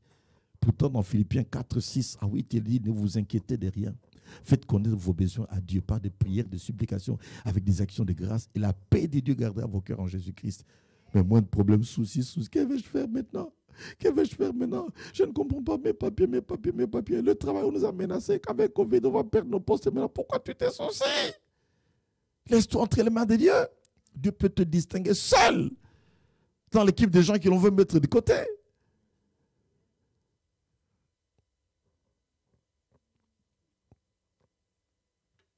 Voilà, plein de choses que l'on peut dire, bien-aimés, qui caractérisent des personnes qui ne sont pas brisées. On va petit à petit vers la fin. Comment Dieu nous brise? Ça, c'est le deuxième grand point. Au travers des épreuves, au travers des difficultés, au travers de la disette, au travers de la dépendance. On commence à dépendre d'eux. Une façon de nous briser. Inconfort. Au manque de foi, bien-aimé, pour les besoins vitaux dans la vie. On prie, on a l'impression que la prière n'est pas exaucée. Dieu est en train de nous briser et de nous attirer davantage dans sa présence. Besoins non satisfaits, échec quelquefois dans ce que l'on fait. Le chômage, des remarques qui nous blessent. Dieu est en train de nous briser, ça nous blesse certes, mais on doit montrer qu'on est chrétien. Quand on dit, tu m'as blessé mon frère, ce n'est pas comme ça. Non. Supporte. Dieu nous brise des fois par des accidents, par la maladie, par des congés techniques, par des emprisonnements. Dieu nous brise des fois, là où on a fait les bonnes choses, il n'y a pas du tout d'éloge.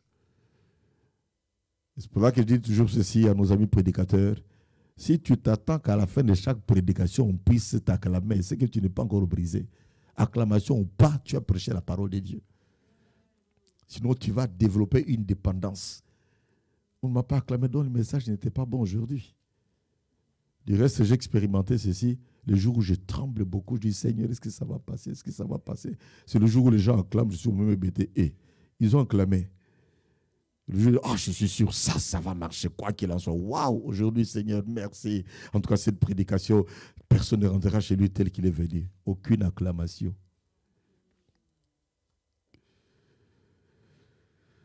comment Dieu nous brise en nous culpabilisant, bien-aimés, lorsqu'on a eu à pouvoir pécher. Il nous brise tantôt d'une manière, tantôt d'une autre. Que faire maintenant, troisième point, quand on discerne qu'on passe par un brisement? Que faire? 1 Corinthiens 10, verset 13, demande à Dieu la force parce qu'il dit qu'il ne permettra pas que tu sois éprouvé, que tu sois brisé au-delà de tes forces. Mais avec l'épreuve, avec le brisement, il va te donner la capacité pour t'en sortir. 1 Corinthiens 10, verset 13. Dieu ne permettra jamais que tu passes par une épreuve qui te dépasse. Alors, quand une épreuve m'arrive dans la vie,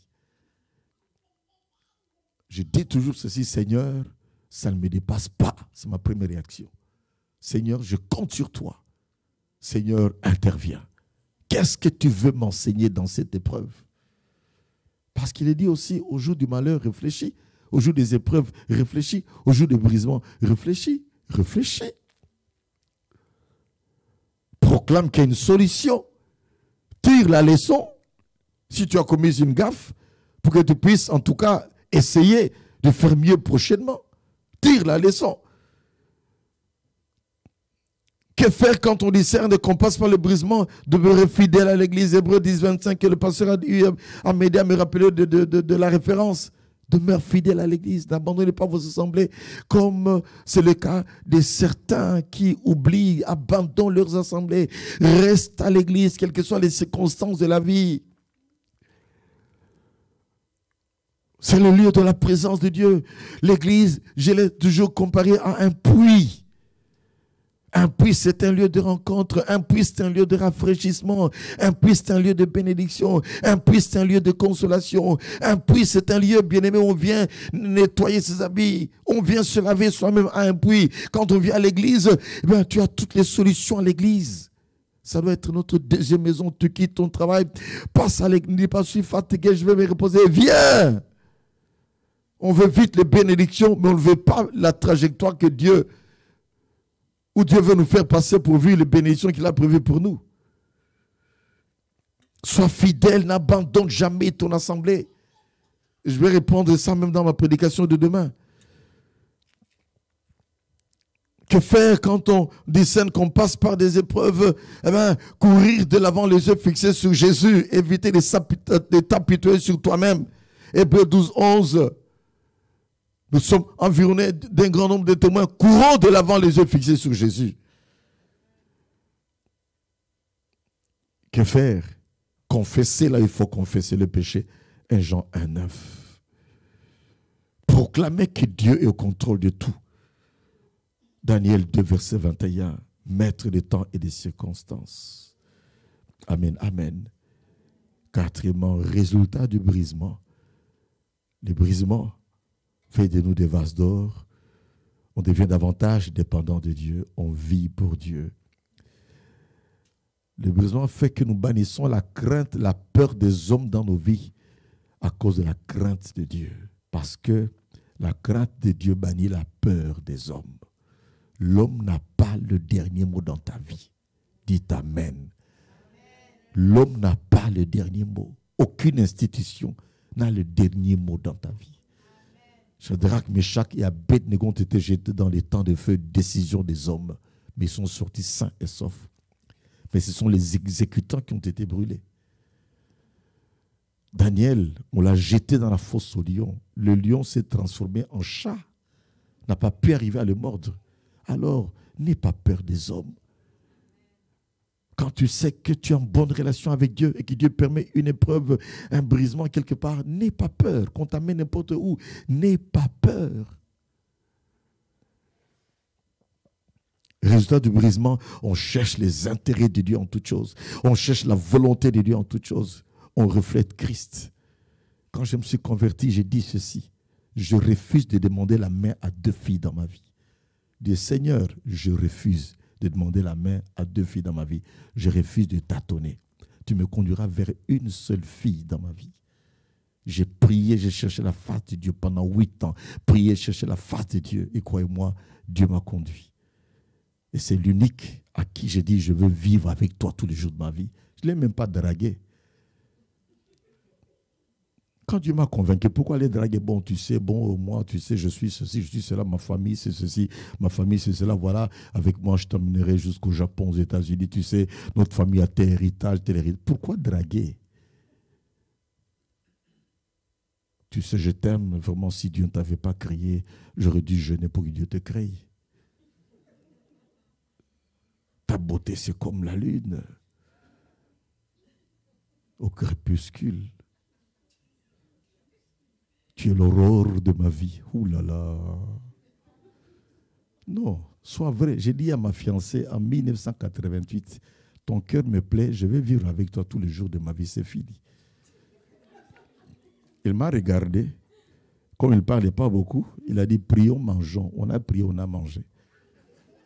Et quand je suis revenu une semaine après, il n'y avait pas encore de smartphone, eh bien, j'ai trouvé que sa réponse était pratique. La table était garnie au double qu'elle avait toujours fait. Pour dire, voilà, je t'aime aussi, voilà ma façon. Ce n'était pas des grosses déclarations avec tout un tas de romantisme, etc. Non, je vais vivre avec toi. Et ça fait 34 ans qu'on est ensemble. On a eu 4 filles. Nos 2 premières filles sont mariées. Nous avons aujourd'hui pratiquement 3 petits-enfants, dont 2 qui sont des jumeaux. Amen, amen. Donc ce n'est pas parti des flammes d'amour, etc. Qu'on aime, on aime quelquefois les chanter. On ne savait même pas que le truc ici de Saint-Valentin existait. On ne savait pas que ça existait à l'époque. Résultat du vrai brisement, on est un vrai chrétien. Quand les gens te regardent, ils disent par les attitudes, par les comportements, par le langage de cette fille, elle est spéciale. Cette fille, ce garçon, c'est un réel chrétien. On glorifie Dieu par sa vie. Résultat, on est béni et on est une bénédiction pour les autres. La piété devient notre préoccupation. On s'exerce davantage à la piété et on demeure au pied du Seigneur. Amen, amen. Amen, amen. C'est par là que nous allons terminer, bien-aimés. Que Dieu nous aide à réaliser que le brisement est un passage obligé pour mieux vivre sa destinée. Sans brisement, tu ne vivras pas toute la destinée que Dieu a pour toi. Jésus est passé par là, Moïse est passé par là, Saul de Tarse est passé par là, Daniel est passé par là, et les 3 amis de Daniel sont passés par là. Nos pères dans la foi sont passés par là. Papa Vernon nous disait que j'ai été dormir avec les pygmées, j'ai bu l'eau du fleuve. J'ai eu à manger même les serpents dans certaines contrées pour la mission. Il n'a jamais vécu au centre-ville, bien-aimé. Il n'a jamais eu son église au centre-ville. Il n'avait jamais eu une voiture neuve. C'était des petites voitures d'occasion qu'il avait toujours utilisées. Il a dit, j'ai eu à marcher avec des pantalons qui étaient même déchirés. Pasteur Vernon, Suisse, né au Gabon, mais envoyé par la France au Congo-Brazzaville, qui traversera après pour aller dans le Congo-Kinshasa où nous sommes. Et voilà, il a été brisé dans tous les sens. Que des fois, on a eu à raconter des histoires qui sont fausses pour l'empêcher de venir dans le péché. Des fois, on envoyait des gens pour aller le gifler pendant qu'il était en train de prêcher. Mais ces gens arrivaient, ils étaient tétanisés, ils écoutaient, puis ils se convertissaient. Amen, amen. Le brisement, passage obligé. Nous allons couvrir nos têtes dans la prière. Alléluia. Courbons nos têtes, s'il vous plaît. Je veux que tu lèves ta voix. Tu lèves ta voix. Lève ta voix. Je vais inviter le pasteur pour pouvoir nous conduire dans la suite de ces moments. Lève ta voix, lève ta voix, lève ta voix. Et dis-toi, Seigneur mon Dieu, sonde-moi, courbe-moi, brise-moi, façonne-moi, que je te ressemble encore davantage. Te ressembler, c'est mon espoir suprême. Penser, agir, aimer, toujours plus comme toi. Ressembler à Jésus, tel il était, nous sommes appelés à l'être. Il a été brisé par la souffrance, notre Maître, le Seigneur Jésus. Alors, bien-aimés, ne pensons pas que nous serons épargnés du brisement. Il n'y a pas de ministère durable, efficace. Il n'y a pas de bénédiction durable et qui demeure si on n'est pas passé par le brisement. Dieu ne pourra jamais nous utiliser puissamment dans notre marche avec lui. On n'aura jamais un témoignage bien-aimé, convaincant si on n'est pas passé par le brisement. Alléluia. Prends la position que tu veux prendre. Te ressembler, Jésus. Nous allons le chanter. Te ressembler. Te ressembler, Jésus.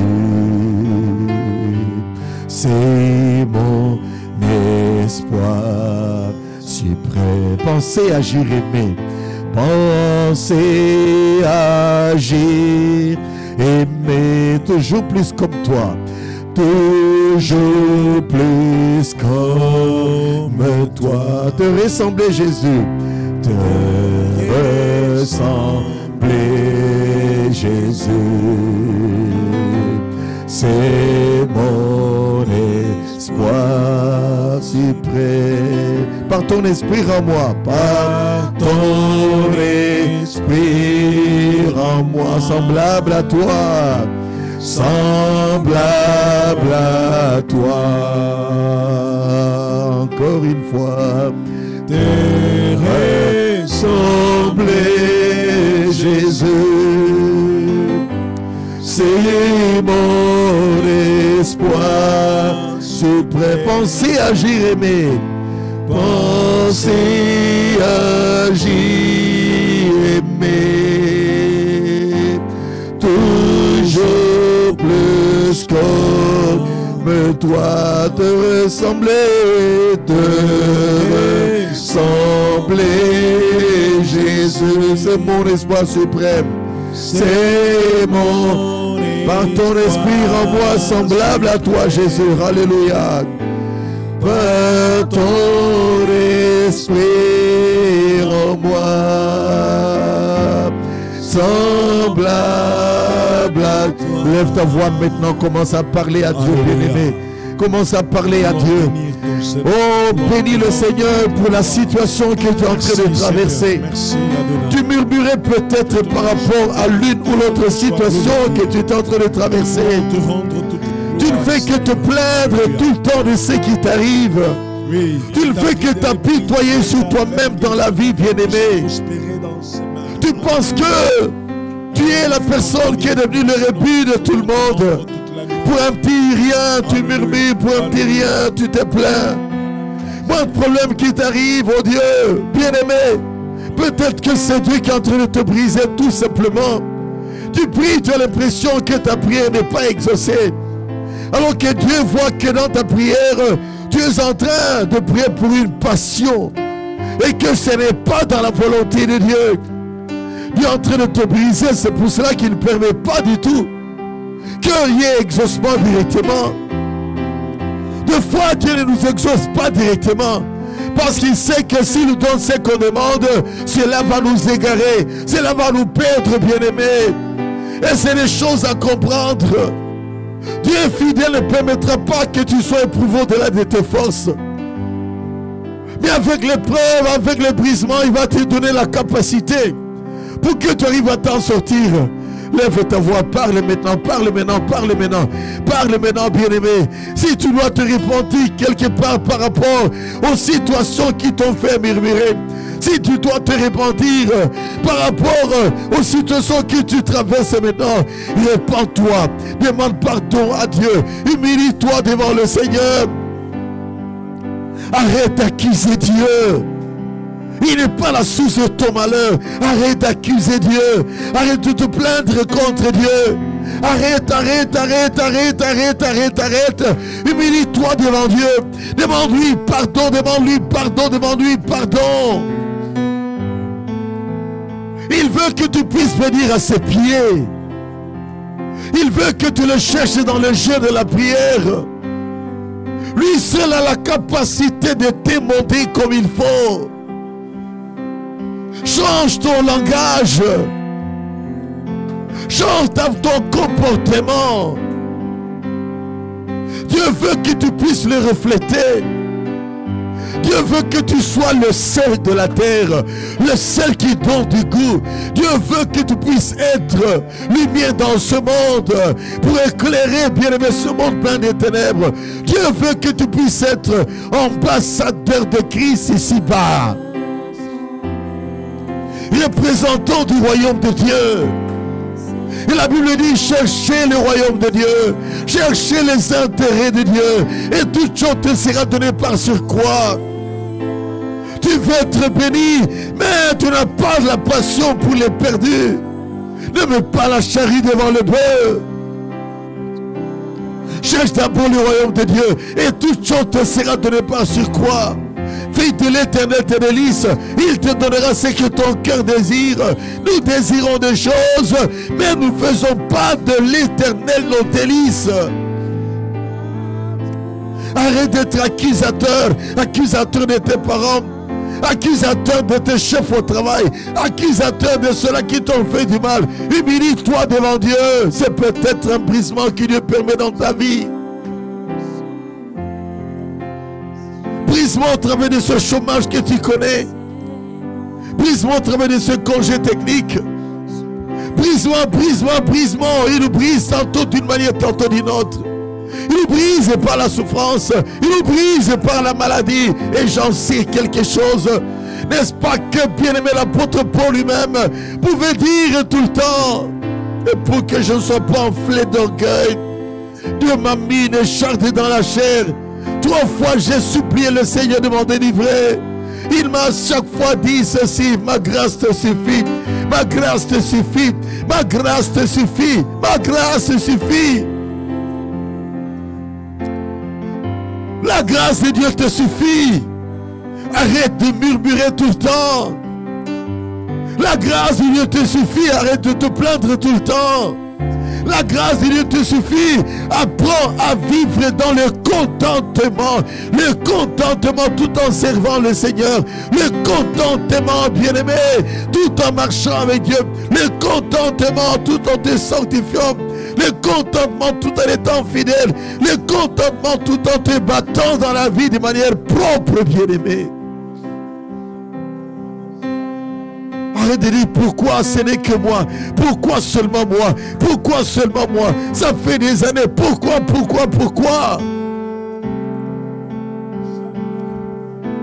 Dieu seul sait pourquoi il a permis tout ce que tu vis. Dieu seul sait pourquoi est-ce que tu as perdu des personnes qui te sont proches. Dieu seul sait pourquoi il a permis cela, bien-aimé. Peux-tu juger Dieu? Étais-tu là lorsqu'il a eu à poser les fondations de la terre? Peux-tu juger Dieu? Étais-tu avec lui lorsqu'il a eu à créer le Léviathan? Étais-tu avec lui lorsqu'il a créé les êtres microscopiques, les êtres macroscopiques? Étais-tu son assistant, bien-aimé? Lorsqu'il a séparé les eaux avec la terre, étais-tu son conseiller, bien-aimé?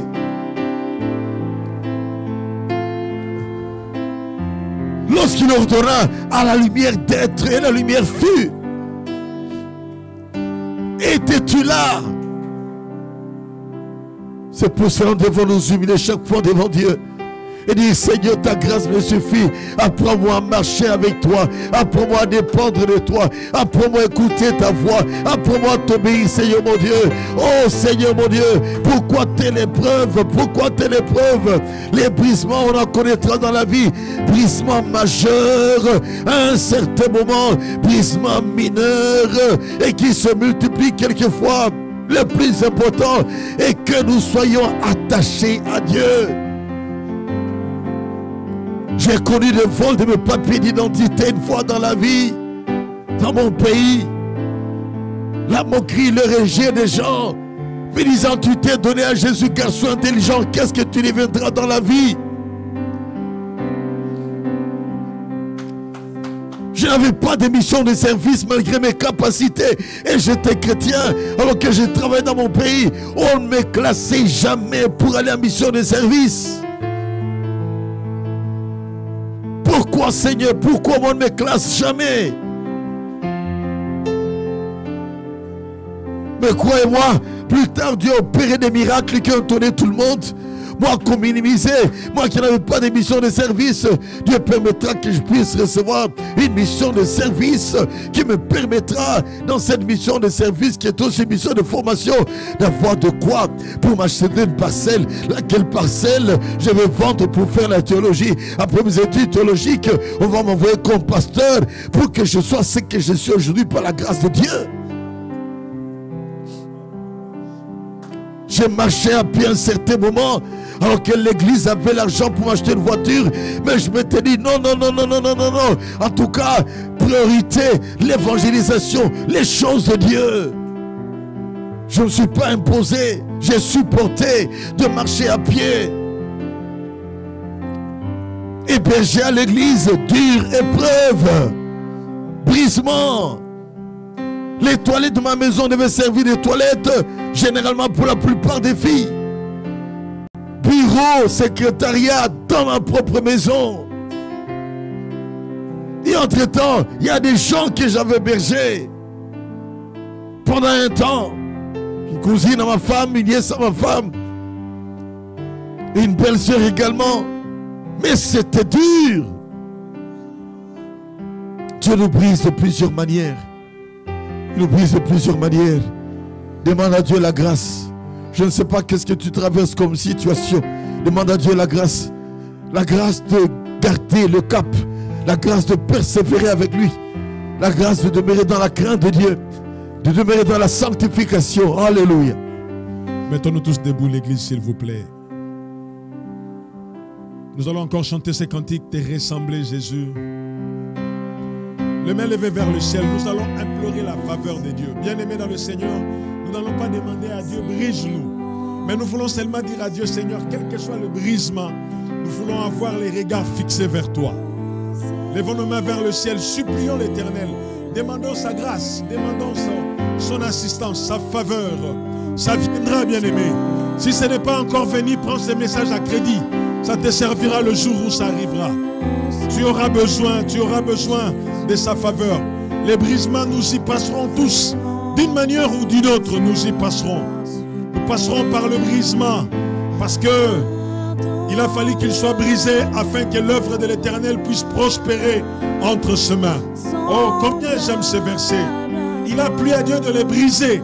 Et c'est par ce main que l'œuvre de l'Éternel prospérera. Nous voulons la prospérité. Nous voulons aller de l'avant. Nous passerons par là. Mais seulement le main levée vers le ciel. Disons à Dieu, Seigneur, quel que soit le brisement, je veux te ressembler. Chantons ce cantique tous ensemble. Alléluia.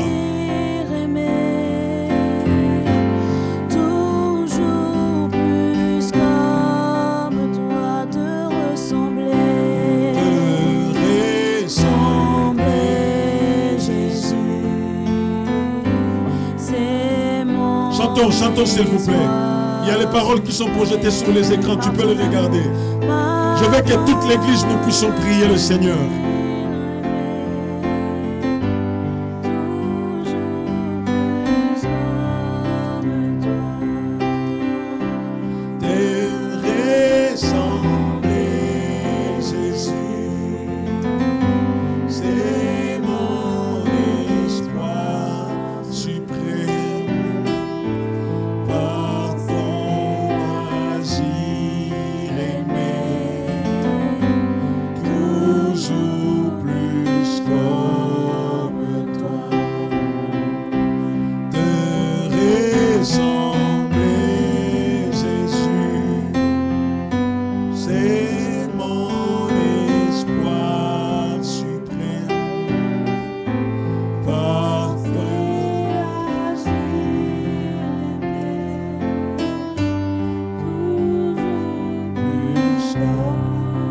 Lève ta voix maintenant, commence à parler à Dieu. Dis à Dieu, Seigneur, fais-moi grâce.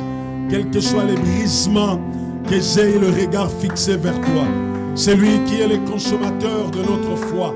Nous aurons toujours besoin d'avoir le regard fixé sur lui. Nous n'aurons pas besoin de reculer. La Bible dit que nous ne sommes pas de ceux-là qui se retirent pour se perdre. Bien-aimés, nous aurons toujours besoin d'avoir les regards fixés sur lui. Est-ce que tu peux élever ta voix et parler à Dieu? Oh, je vais t'entendre parler à Dieu. Je vais t'entendre prier Dieu. Tu viens d'être baptisé aujourd'hui.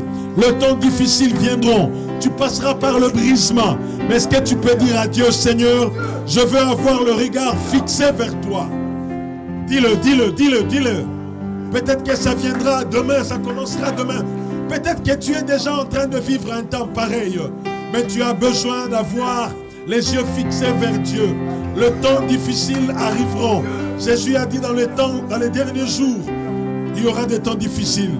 Les brisements viennent d'une manière ou d'une autre. Nous le connaîtrons d'une manière ou d'une autre. Chacun à sa manière, chacun à sa façon. Mais Dieu sera toujours là.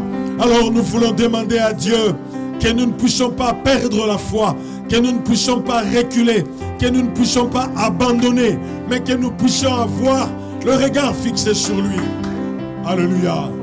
Oh Seigneur, Dieu de gloire, nous ne voulons pas abandonner, nous ne voulons pas oublier, nous ne voulons pas baisser les bras, nous voulons toujours tenir le cap. Nous en avons besoin, Dieu de gloire. Seigneur, Seigneur, quelles que soient les situations, quelle que soit la situation financière, quelle que soit la situation sociale, quelle que soit la situation professionnelle, quels que soient les moments difficiles, éternel Dieu, nous voulons avoir les yeux braqués sur toi. Nous voulons avoir les yeux fixés vers toi, parce que tu es notre Dieu. Alléluia. Seigneur Dieu de gloire, Seigneur Dieu de gloire, nous ne voulons pas abandonner, nous ne voulons pas reculer, mais nous voulons avoir les yeux fixés vers toi. Alléluia.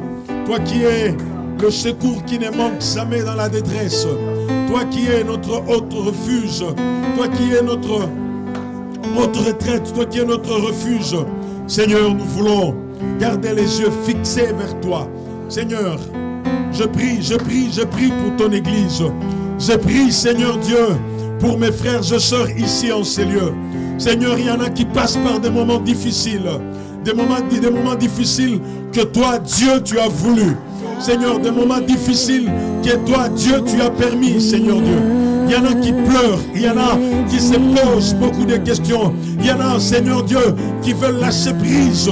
Mais Seigneur, nous voulons te demander que tu puisses soutenir ton peuple. Soutiens mon frère, soutiens ma soeur, soutiens ton peuple, éternel Dieu. Oh, tous ceux-là qui passent par des épreuves, qui pleurent, qui se posent beaucoup de questions, qui murmurent, qui se lamentent, éternel Dieu. Je m'en vais te les recommander. Père éternel, Créateur de toutes choses, tu nous connais, tu connais nos besoins, tu connais toutes choses, éternel Dieu. Tu connais toutes choses. Des fois, c'est toi-même qui nous soumets à ces brisements. Mais Seigneur, nous voulons dire comme Pierre, à qui d'autre irions-nous? C'est toi qui as la vie. C'est toi qui as les paroles de la vie. Seigneur Dieu, je prie pour mon frère. Oh éternel, le secours qui ne manque jamais dans la détresse. Nous voulons bénir ton Saint-Nom. Nous voulons te rendre toute la gloire. Nous voulons te célébrer. Nous voulons t'exalter. Tu es notre Dieu. Nous croyons que tu ne nous abandonneras jamais. Que ton nom soit béni. Seigneur, merci. Merci, Seigneur Dieu. Si tu nous brises, c'est parce que tu veux amener la prospérité entre nos mains. Gloire à toi, Seigneur. Nous bénissons ton Saint-Nom. Merci, Seigneur. Alléluia. Alléluia.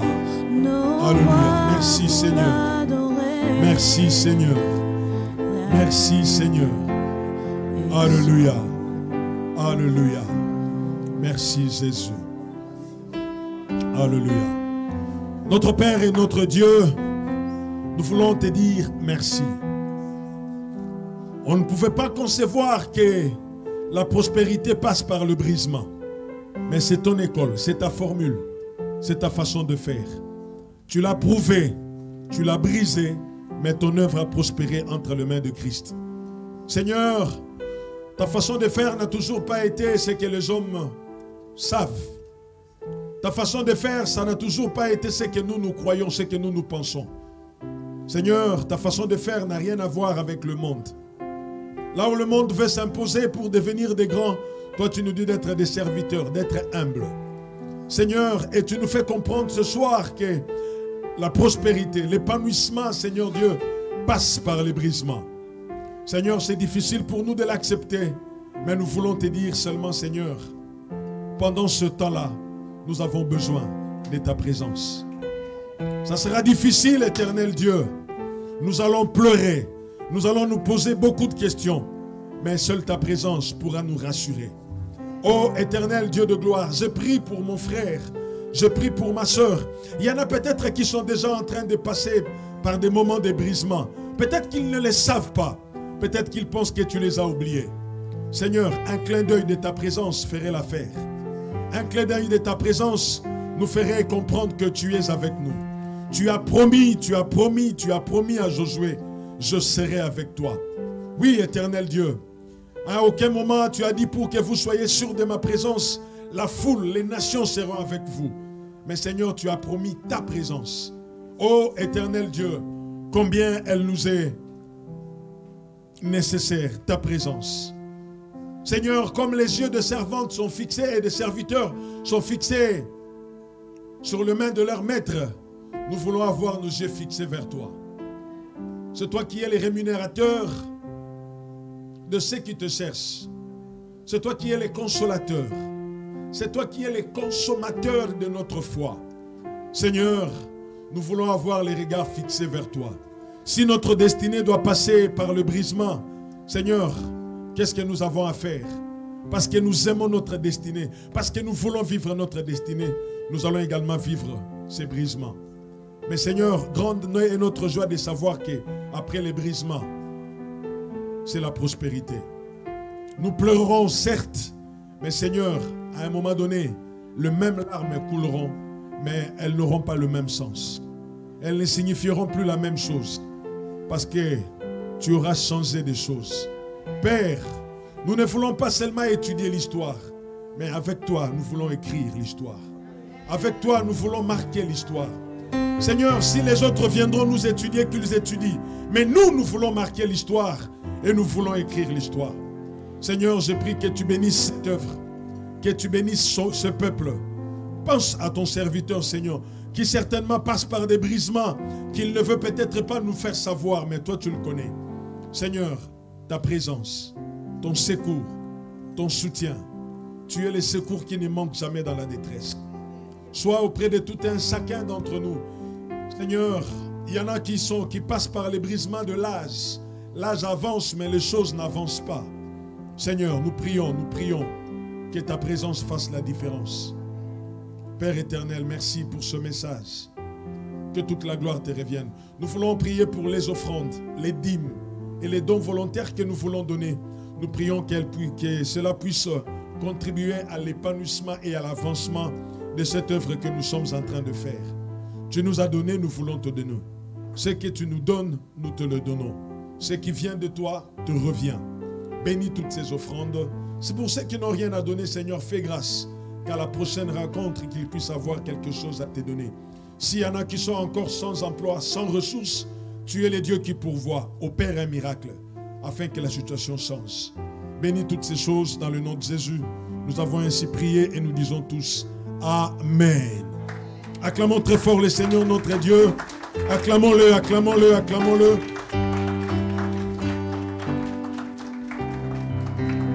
Nous allons reprendre nos places. Les paniers des offrandes vont circuler.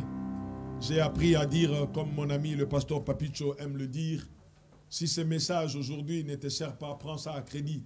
Ça te servira plus tard. Et tu vas comprendre que ça valait la peine de l'avoir. Amen. Que le nom du Seigneur soit béni. Nous avançons lentement, mais sûrement vers la fin de notre réunion. Comme vous le savez, aujourd'hui, c'était merveilleux, c'était exceptionnel. On a eu un service de baptême et en même temps, nous avons un autre service. Que le nom du Seigneur soit béni. Donc, demain, nous allons avoir notre culte avec la célébration avec la Sainte Seine. Et ça va être encore un moment merveilleux. Et nous bénissons le Seigneur pour toutes ces choses. Merci beaucoup, Papa Safari, pour tout ce que tu es pour nous, pour tout ce que tu as fait aujourd'hui. Que le nom du Seigneur soit béni. Amen. Et je lance également un appel à l'Église. S'il y en a encore des personnes qui ne sont pas baptisées, vous pouvez me voir.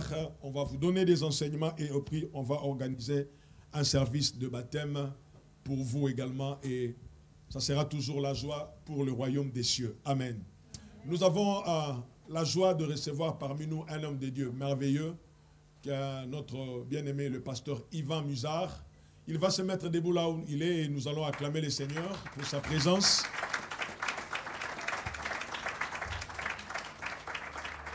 Il est déjà venu ici une fois, il nous a apporté la parole de Dieu, un homme merveilleux. Il est l'un des pasteurs de l'église Momentum et il est le directeur de Momentum Academy.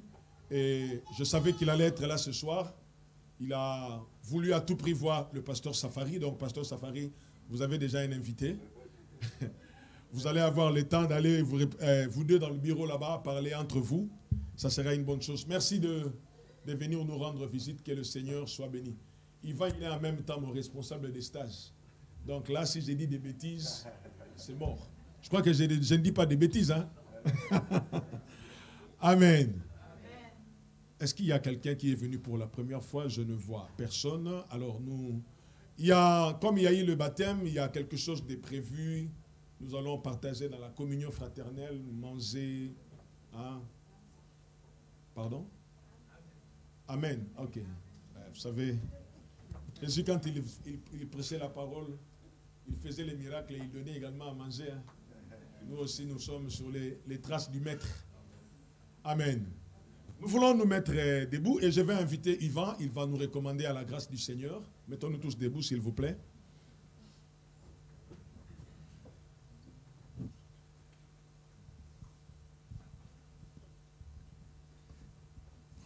Merci Seigneur, parce que ta présence, ce n'est pas un acquis, Seigneur Jésus. C'est juste un privilège, c'est juste une grâce, Seigneur.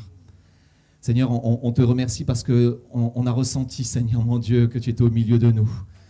Seigneur, ta parole a été partagée, puis elle était puissante et vivante, parce qu'elle est toujours puissante et vivante, ta parole. Elle porte un fruit dans nos vies, elle porte un fruit jusque dans la vie éternelle, Seigneur. Elle dépasse notre quotidien pour s'inscrire dans le futur et s'inscrire dans les familles, Seigneur Jésus.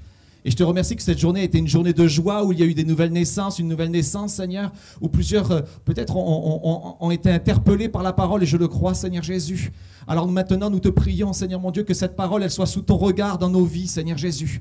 Que nous soyons Seigneur mon Dieu, des serviteurs obéissants, Seigneur. Que nous puissions, Seigneur mon Dieu, la mettre en pratique, y croire et, Seigneur mon Dieu, nous y attacher parce que ta parole est vie, Seigneur. Le monde a été créé par ta parole, Seigneur mon Dieu, et par ta parole, Seigneur mon Dieu, tu reviendras sur la parole Seigneur mon Dieu, sur la parole de Dieu, tu reviendras, Seigneur, pour venir nous chercher. Et nous nous réjouissons, Seigneur mon Dieu, de ce que tu as commencé de faire. Et tout ce que tu fais, Seigneur mon Dieu, tu le fais à merveille, Seigneur mon Dieu. Alors c'est vrai, même si le passage passe, Seigneur mon Dieu, par des temps difficiles, par des temps où tu nous brises, Seigneur mon Dieu, parce que ça a été la thématique, Seigneur, nous savons que ce brisement est pour le meilleur, Seigneur. Parce que ce brisement porte un fruit, Seigneur Jésus. Comme toi, tu as été brisé et tu as porté un fruit innombrable, Seigneur mon Dieu. Nous voulons comprendre cela et nous l'approprier. Alors nous remettons à toi, Seigneur mon Dieu. Nous remettons nos vies, nos pensées, nos décisions et nous voulons te dire, prends la première place, Seigneur Jésus. Sois à la première place, Seigneur Jésus, dans nos paroles, dans nos pensées, dans nos actes et dans nos choix, Seigneur mon Dieu. Merci pour ta présence, merci pour ta grâce, Seigneur Jésus. Au nom de Jésus, Amen et Amen. Et c'est un privilège pour moi d'être avec vous, tout simplement quelques temps avec vous.